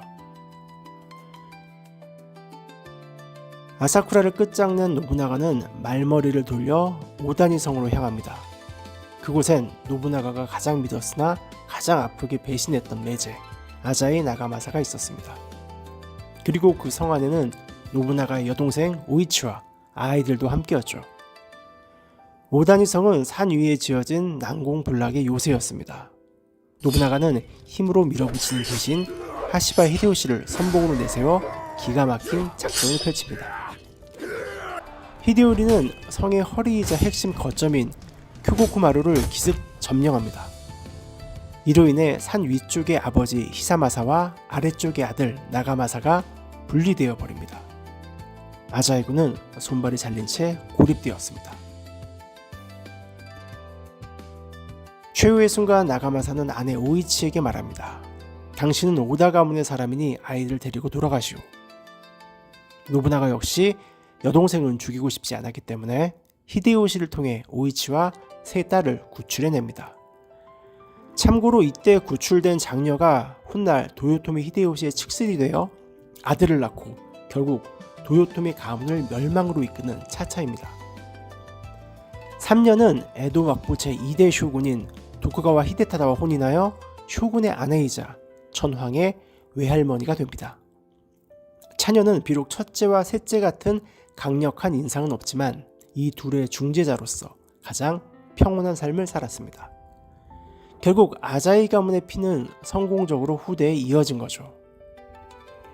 여하튼 오이치를 떠나보낸 뒤 나가마사는 자결합니다.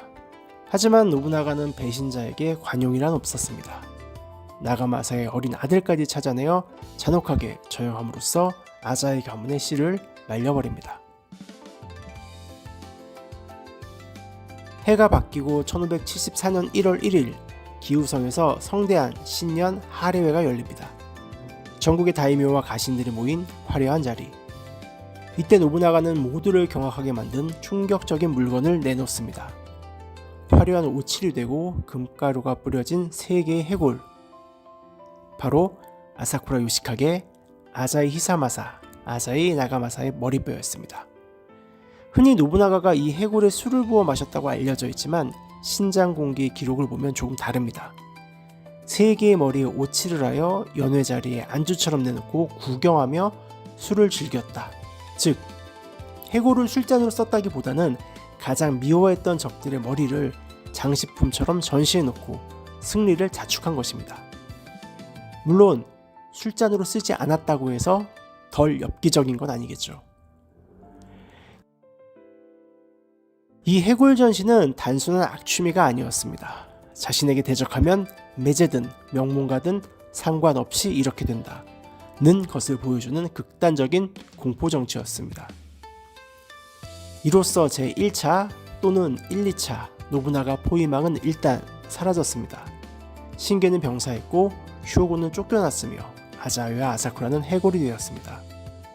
이제 천하의 노부나가를 막을 자는 없어 보였습니다.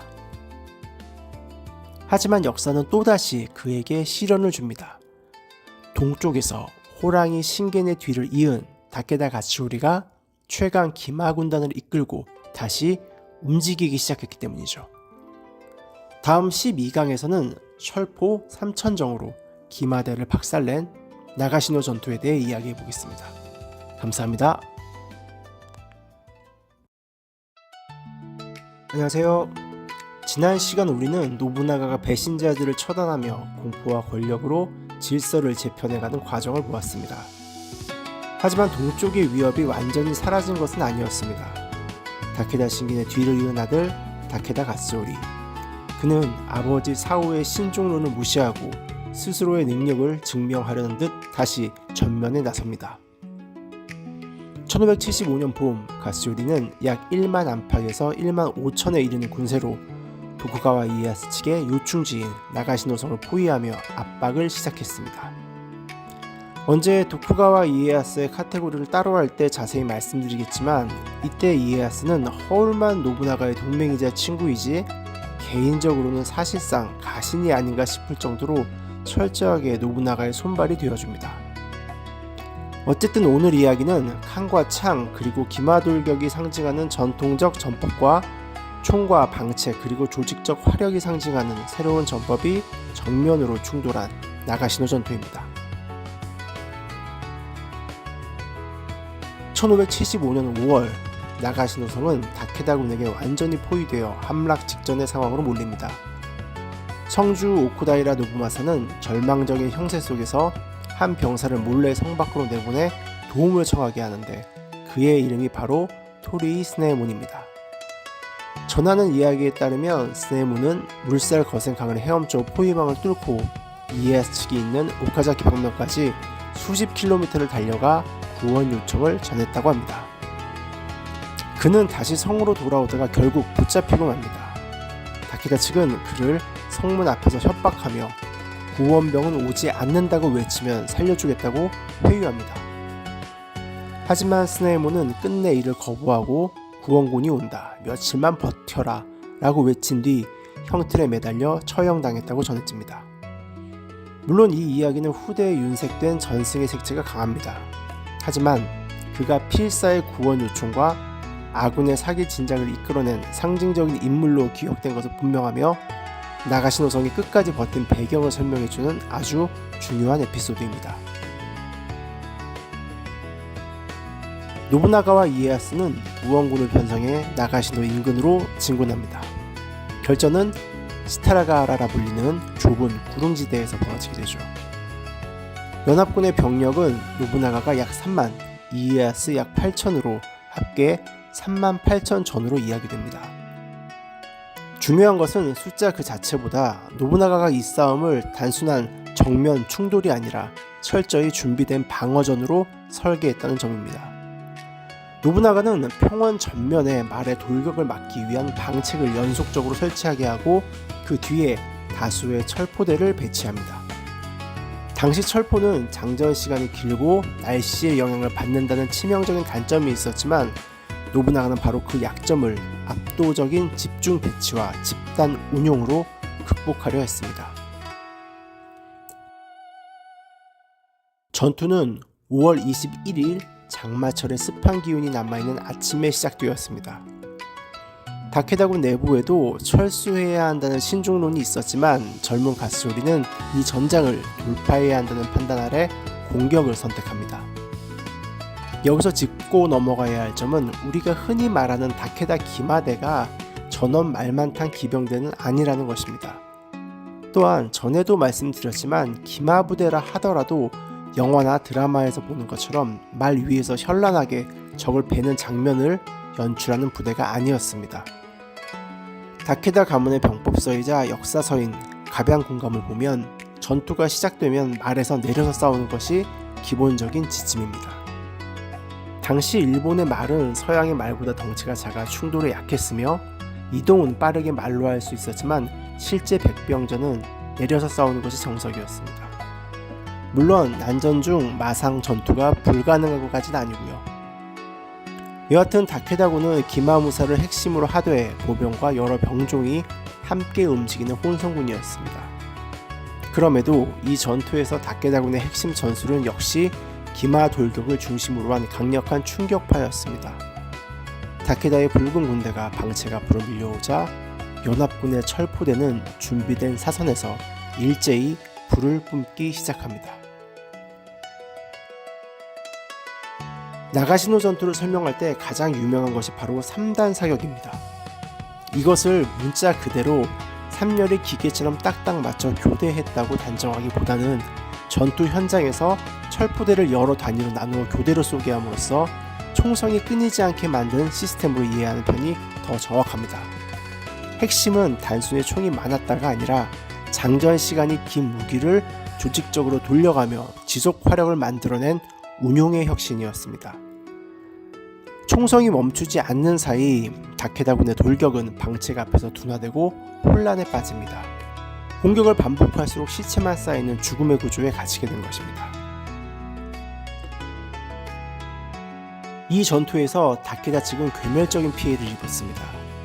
희생 규모는 사료마다 차이가 있지만 수천 명 이상의 막대한 전사자가 발생했다고 합니다.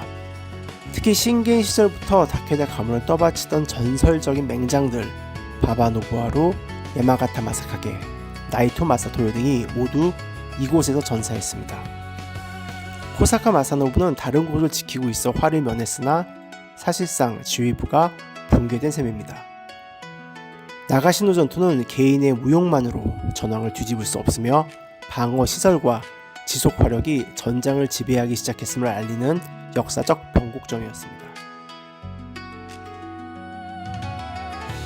나가시노 전투의 승리로 노부나가와 이에야스 연합은 동쪽의 전선의 주도권을 확실히 장악했습니다. 다케다 가문은 당장 멸망하지는 않았지만 치명적인 타격을 입어 다시는 예전과 같은 위용을 떨치지 못한 채 쇠락의 길을 걷게 됩니다. 이 전투를 기점으로 노부나가는 기존의 방식과는 차원이 다른 전쟁을 설계하고 천하인으로 나아갈 확신을 갖게 됩니다. 이후 약간의 시간이 지나 노부나가는 자신의 절대 권력과 새로운 세상에 대한 비전을 상징하는 거대한 성을 짓기 시작합니다. 바로 아즈치성입니다. 다음 13강에서는 일본 성광 역사를 바꾼 아즈치성의 의미와 노부나가가 천하포문을 통해 보여주려 했던 세상은 과연 무엇이었는지 구체적으로 살펴보겠습니다. 감사합니다. 안녕하세요. 지난 시간 나가시노 전투에서의 결정적 승리를 통해 오다 노부나가는 명실상부한 일본 최강자로 올라섰습니다. 동쪽의 다케다 가문은 회복 불가능한 타격을 입었고 노부나가를 옥죄던 제1차, 2차 포위망의 위기도 모두 넘긴 듯 보였습니다. 자신감에 찬 노부나가는 이제 단순한 전쟁을 넘어 자신의 권력과 질서를 눈으로 보여주기 위한 거대한 프로젝트에 착수합니다. 그러나 역사는 늘 그렇듯 권력이 가장 찬란하게 빛날 때 또 다른 그림자를 드리웁니다. 노부나가가 축배를 들고 있을 무렵 북쪽 에치고의 설산 너머에서는 노부나가가 끝까지 가장 두려워했던 인물이 움직이기 시작했습니다. 오늘 강의는 노부나가 권력의 정점인 아즈치성, 그리고 그를 다시 한번 공포로 몰아넣은 제3차 노부나가 포위망, 전국시대 최고의 전략가 불신 우에스기 겐신에 대한 이야기입니다. 1576년 노부나가는 비와호 남쪽 언덕 위에 전대미문의 성을 짓기 시작합니다. 바로 아즈치성입니다. 이 성은 기존의 산성처럼 전쟁을 위한 방어용 요새가 아니었습니다. 가장 큰 특징은 천수각의 탄생입니다. 지상 6층, 지하 1층에 이르는 거대한 고층 건물은 당시로서는 상상조차 힘든 규모였고 최상층은 금박으로 도배되어 번쩍였습니다. 이 천수각은 멀리서도 한눈에 보이며 백성들과 적들에게 내가 바로 천하의 주인이다 라고 외치는 거대한 시각적 장치였습니다. 아즈치성은 노부나가가 추구한 천하포무, 즉 강력한 무력을 기반으로 평화를 만들고 그 위에 경제를 번영시키겠다는 통치 철학의 결정체였습니다. 사람들은 이 압도적인 성을 보며 새로운 시대가 왔음을 직감했습니다. 그러나 이 화려한 성이 완공되기도 전에 노부나가를 둘러싼 정세는 다시 거칠게 요동치기 시작합니다. 참고로 전국시대 답사를 할 때 히코네 성을 갔다가 시간이 안 맞아서 이 아즈치 성들을 못 가봤었는데요. 한번 구경해 보시는 것도 좋을 것 같습니다. 기억하실 겁니다. 교토에서 추방당했던 전 쇼군 아시카가 요시아키. 그는 패배를 인정하지 않고 서쪽의 강자 모리 가문에 의탁해 다시 한번 반 노부나가 연대를 호소합니다. 이 호소에 응답하며 형성된 것이 바로 제3차 노부나가 포위망입니다. 서쪽은 막강한 수군을 보유한 바다의 제왕 모리 테르모토, 중앙은 여전한 골칫거리 끈질기게 되살아난 이시야마 홍간지, 북쪽은 결정적으로 노부나가가 가장 경계했던 군신 우에스기 겐신이 합류합니다. 노부나가는 또다시 사면 초과의 형사에 놓이게 됩니다. 1577년 마침내 우에스기 겐신이 대군을 이끌고 남쪽으로 움직입니다. 그의 목표는 호쿠리쿠 지방을 평정하고 곧바로 교토로 진격하는 것이었습니다. 위기를 느낀 노부나가는 자신의 중신 시바타 가치이에를 총대장으로 삼고 하시바 히데요시, 마에다 토시이에 등 주력 장수들을 대거 북쪽으로 파견합니다. 노부나가 군단 올스타가 출동한 셈이죠. 하지만 이 원정군은 싸우기도 전에 삐걱거렸습니다. 총대장 시바타와 의견 대립을 빚은 히데요시가 이런 지위는 못 따르겠다며 전선을 이탈해 멋대로 군대를 돌려버린 것입니다. 이와 관련된 얘기도 도요토미 히데요시를 다룰 때 자세히 하겠지만 이 자식은 정말 얍실한 놈입니다. 나중에 한번 자세히 설명을 드릴게요. 여하튼 이 사건으로 히데요시는 훗날 노부나가에게 죽을 뻔할 정도로 호인하죠.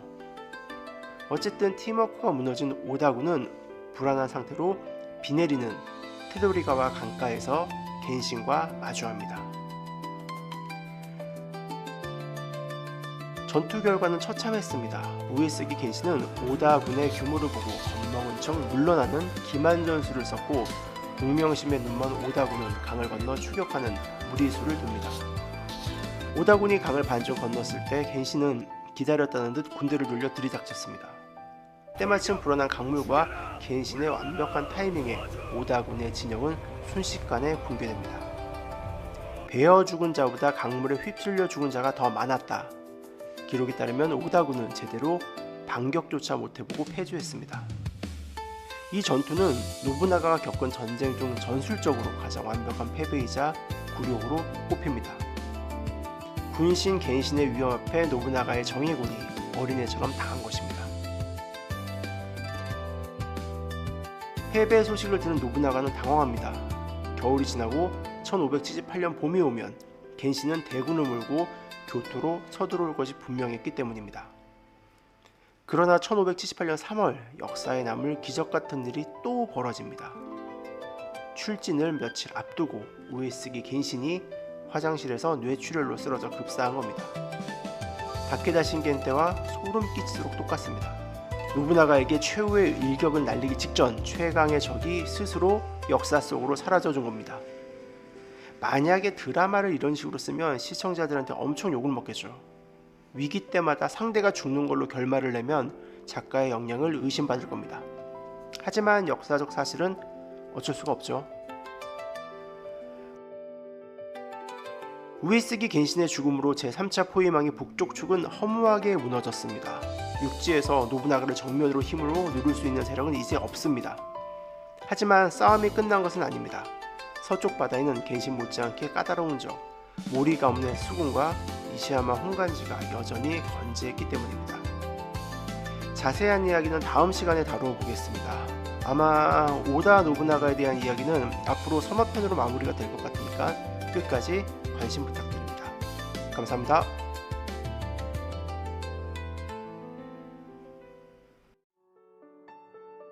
안녕하세요.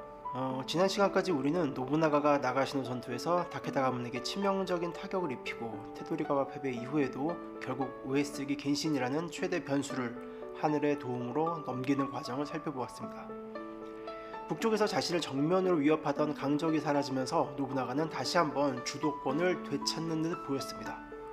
그러나 이것이 곧 천하통일을 의미하는 것은 아니었죠.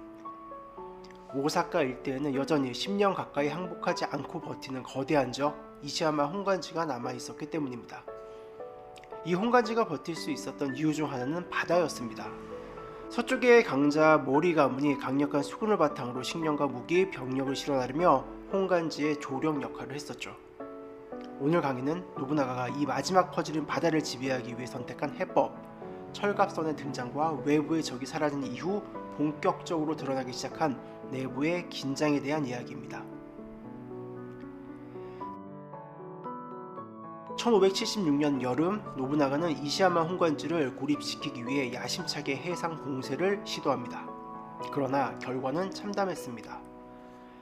모리수군은 화공과 노련한 해전 전술을 앞세워 오다 측의 봉쇄선을 돌파했고 홍간지로의 보급은 다시 이어졌습니다. 이 전투가 제1차 키즈가와구치 전투입니다.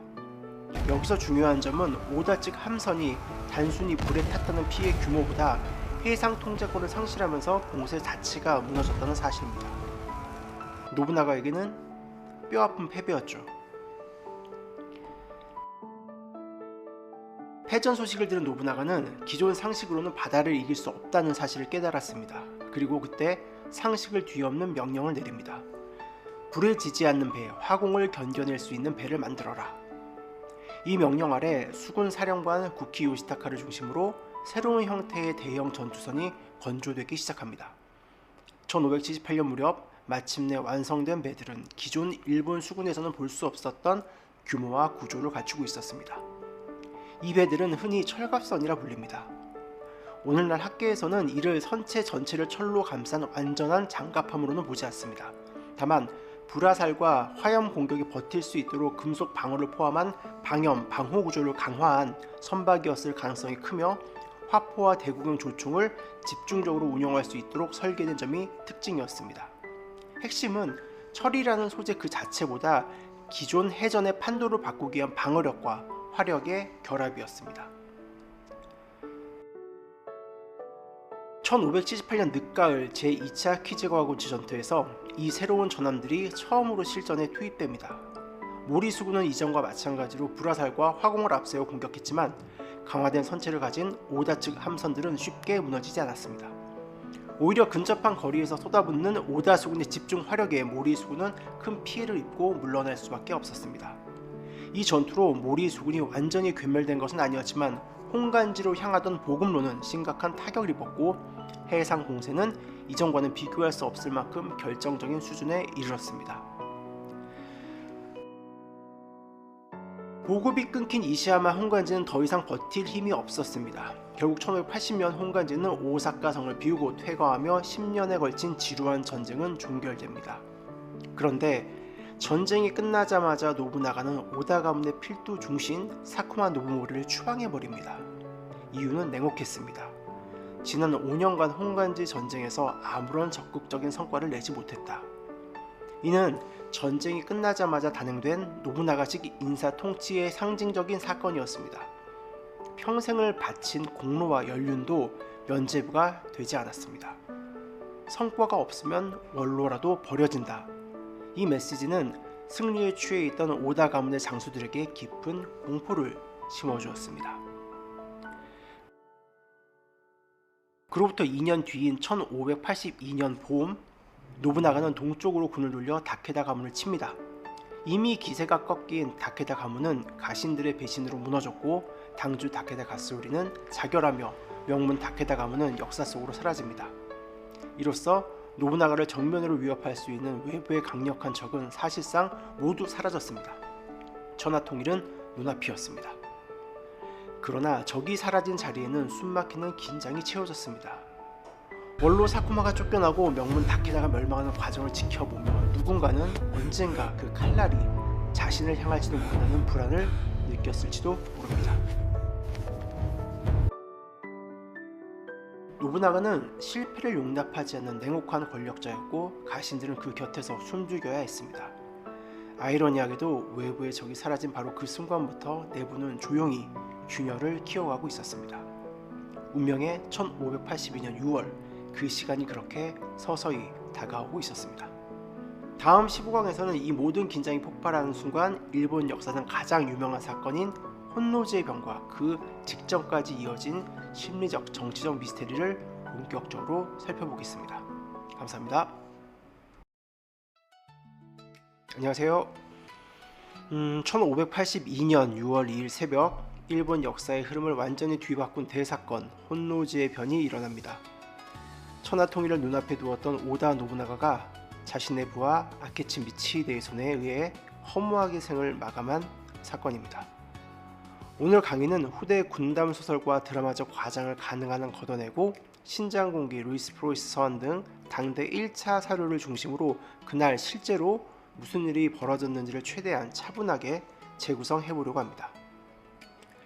가장 먼저 풀어야 할 질문은 이것입니다. 그토록 주도 면밀했던 노부나가가 도대체 왜 극히 소수의 측근만 데리고 무방비 상태로 교토의 절 혼노지에 머물고 있었는가? 이 질문에서 모든 비극은 시작됩니다.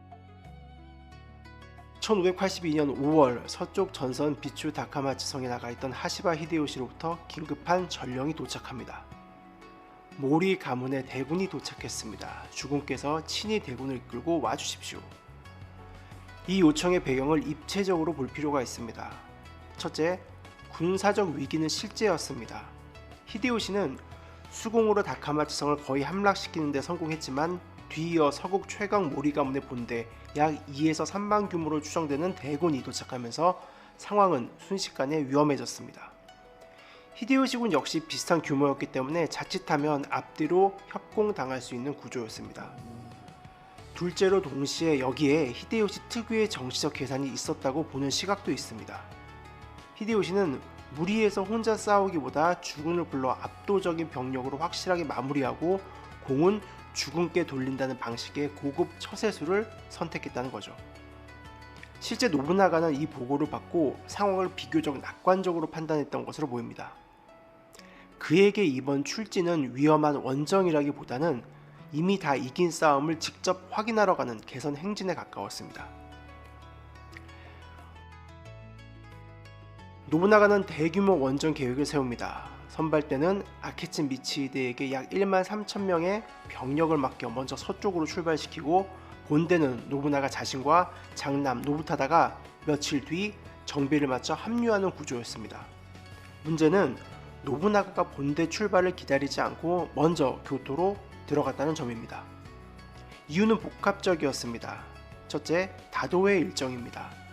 1582년 6월 1일 노부나가는 자신이 아끼던 명물 다기를 공가와 귀족들에게 선보이는 다가회를 열 예정이었습니다. 노부나가는 전쟁만큼이나 이런 정치적 퍼포먼스를 중시했습니다. 둘째, 심리적 안정감입니다.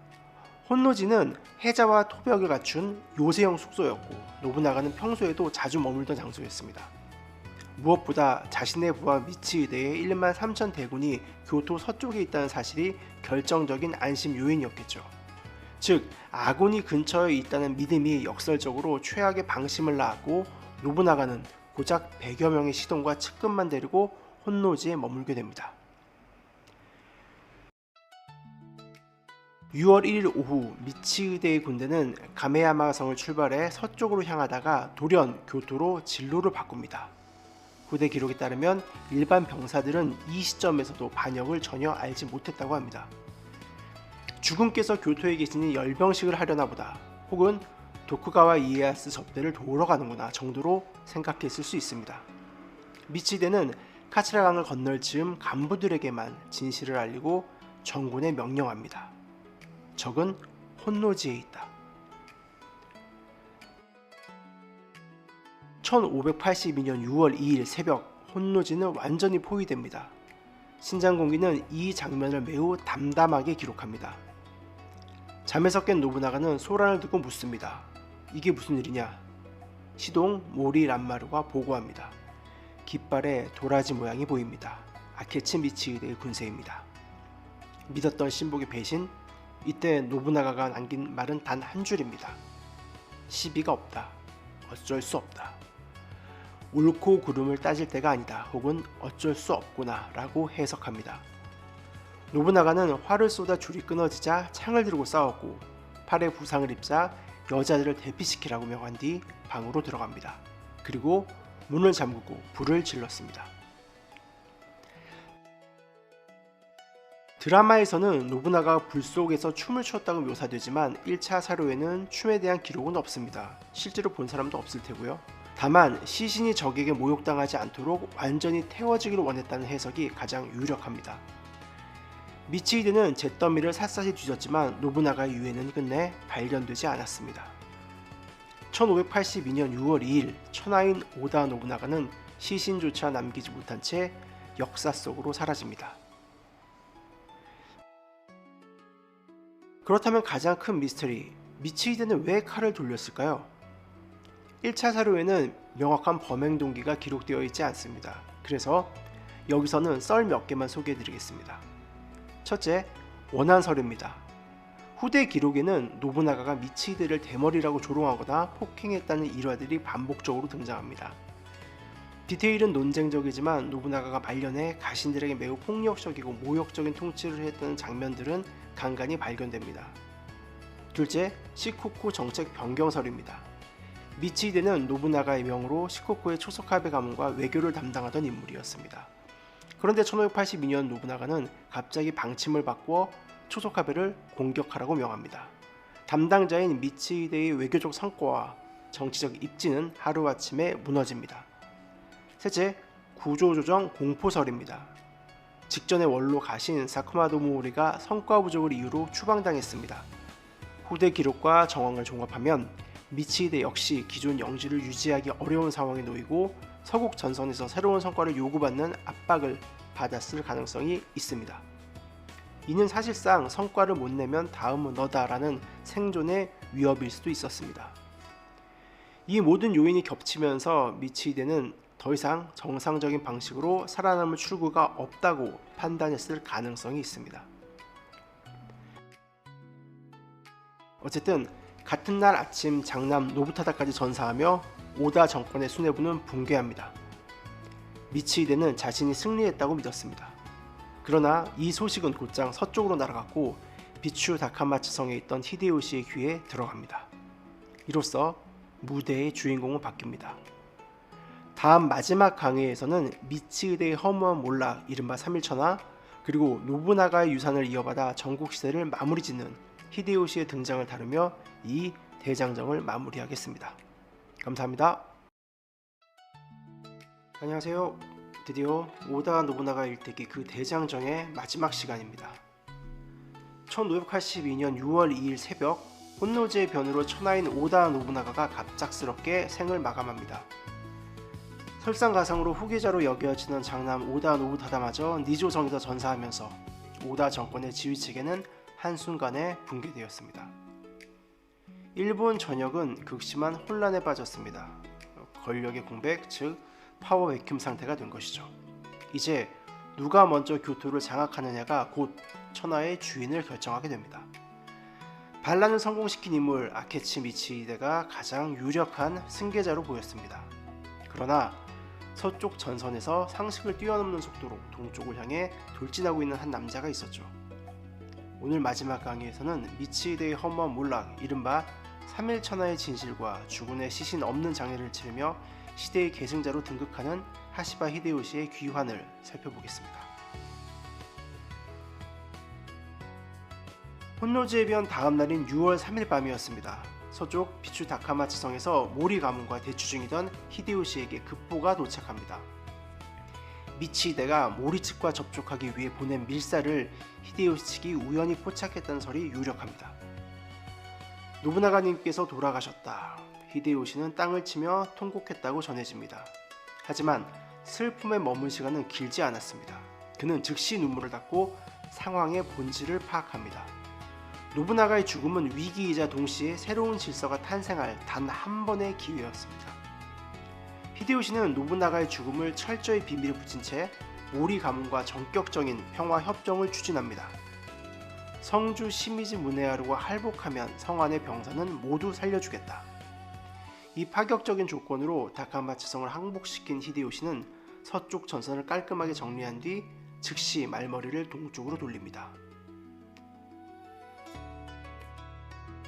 6월 6일 히데요시군은 비추를 출발합니다. 목표는 교토 인근 야마자키였습니다. 참고로 이 야마자키의 한자가 위스키 야마자키와 똑같고요. 언젠가 둘의 관계를 한번 설명드리겠습니다. 어쨌든 이동 거리는 약 200km에 달했습니다. 당시 군대의 일반적인 이동 속도로는 열흘 이상 걸리는 거리였습니다. 그러나 히데요시는 병사들에게 횃불과 식량, 돈을 아낌없이 뿌리며 행군 속도를 극한까지 끌어올렸고 빗물에 젖은 갑옷을 말릴 새도 없이 달려 불과 4, 5일 만에 주력군을 교토 인근까지 이동시키는데 성공합니다. 이 작전은 일본 전쟁사에서 가장 유명한 전략기동으로 꼽히며 중국 대회군이라고 불립니다. 미치히데는 적이 여전히 서쪽에 묶여있을 것이라 판단했기 때문에 이 신출 규모란 속도는 완전히 계산 밖의 재앙이었습니다. 한편 교토를 장악한 미치히데는 빠르게 정권 기반을 구축하려 했지만 현실은 냉혹했습니다. 그는 자신의 사돈이자 명문가인 호사카 후지타카 그리고 인근 유력 다이묘 츠즈이 준케이가 당연히 자신을 지지할 것이라 믿었습니다. 그러나 그들의 반응은 싸늘했습니다. 반역자와는 손잡을 수 없다. 그들은 머리를 깎고 응거하거나 중립을 선언하며 미치히데를 외면했습니다. 미치히데는 순식간에 정치적으로 고립되었습니다.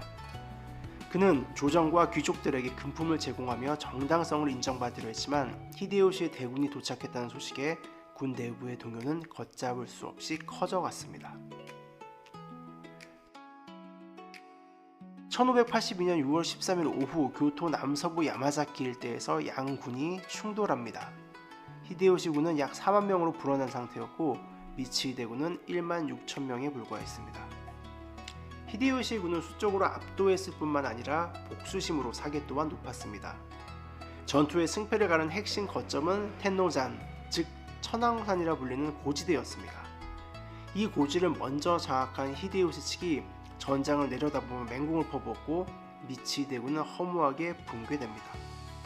지금도 스포츠 경기 등에서 승패를 가르는 중요한 승부처를 텐노산이라고 부르는데 바로 이 전투에서 유래한 말입니다. 전투는 불과 몇 시간 만에 결판났습니다. 패주하던 미치히데는 거성으로 도망치던 중 오구르스 숲에서 농민들의 죽창에 찔려 허무하게 생을 마감합니다. 참고로 우리는 흔히 미치히데의 몰락을 3일천하라고 부릅니다만 실제 날짜를 계산해보면 6월 2일 거사부터 13일 사망까지 약 11일에서 12일 정도였습니다. 즉 3일천하는 작심 3일처럼 천하를 쥐었다기에는 너무 짧고 덧없었다는 의미를 강조하기 위해 후대 사람들이 붙인 별명인 셈이죠. 권력의 무상함을 보여주는 가장 적절한 표현이 아닐까 싶습니다. 전투에서 승리한 히데요시는 교토를 장악하고 이후 노부나가의 장례를 아주 성대하게 주관합니다. 끝내 노부나가의 시신은 발견되지 않았기 때문에 히데요시는 노부나가의 목조상을 만들어 관에 넣고 상주 노루를 자처했습니다. 오다 가문의 혈족들이 남아있었음에도 불구하고 장례를 주도하고 반역자를 처단한 것은 히데요시였습니다. 이는 단순한 추모가 아니라 전 천하에 보내는 정치적 선언이었죠. 노부나가의 진정한 후계자는 핏줄이 아니라 의지를 이은 나 히데요시다. 권력의 중심은 오다 가문에서 히데요시에게로 넘어갑니다. 혼노지의 변은 단순한 쿠데타가 아니었습니다. 권력의 심장이 비어버린 순간 누가 가장 빠르게 누가 가장 현실적으로 판단하느냐가 역사를 갈랐습니다. 미치히데는 과거의 명분에 갇혀 고립되었고 히데요시는 미래의 시리를 챙겨 질주했습니다. 오다 노부나가, 그는 파괴자였습니다. 낡은 권위와 질서를 무자비하게 부수었습니다. 비록 그는 제 명에 죽지 못하고 불꽃 속에 사라졌지만 그가 부숴놓은 폐허 위에서 도요토미 히데요시와 도쿠가와 이에야스는 후계자들이 새로운 통일 일본을 건설할 수 있었습니다. 울지 않는 새는 죽여버린다. 가장 잔혹했지만 가장 혁신적이었던 풍나, 그가 남긴 천하포모의 꿈은 이렇게 다음 시대로 이어지게 됩니다. 긴 시간 동안 오다 노부나가라는 인물의 삶을 함께 해주셔서 진심으로 감사드립니다. 이 일본 전국시대 시리즈가 사실 주류가 되는 콘텐츠가 아니기 때문에 시작 전에 다룰까 말까 고민을 좀 했었는데요. 그냥 한 번쯤은 이 카테고리를 좀 정리해보고 싶었기 때문에 꾸준히 작업을 해봤습니다. 곧바로 도요토미 히데요시나 도쿠가와 이에야스를 할지 말지는 조금 고민을 해보겠습니다. 역사적으로는 가까이 할 수 없는 나라지만 공부라는 결에서는 다르게 접근을 해야 하니까 일반 상식의 차원에서라도 한 번쯤 관심을 가져도 좋을 것 같습니다. 이상으로 모든 강의를 마치겠습니다. 감사합니다.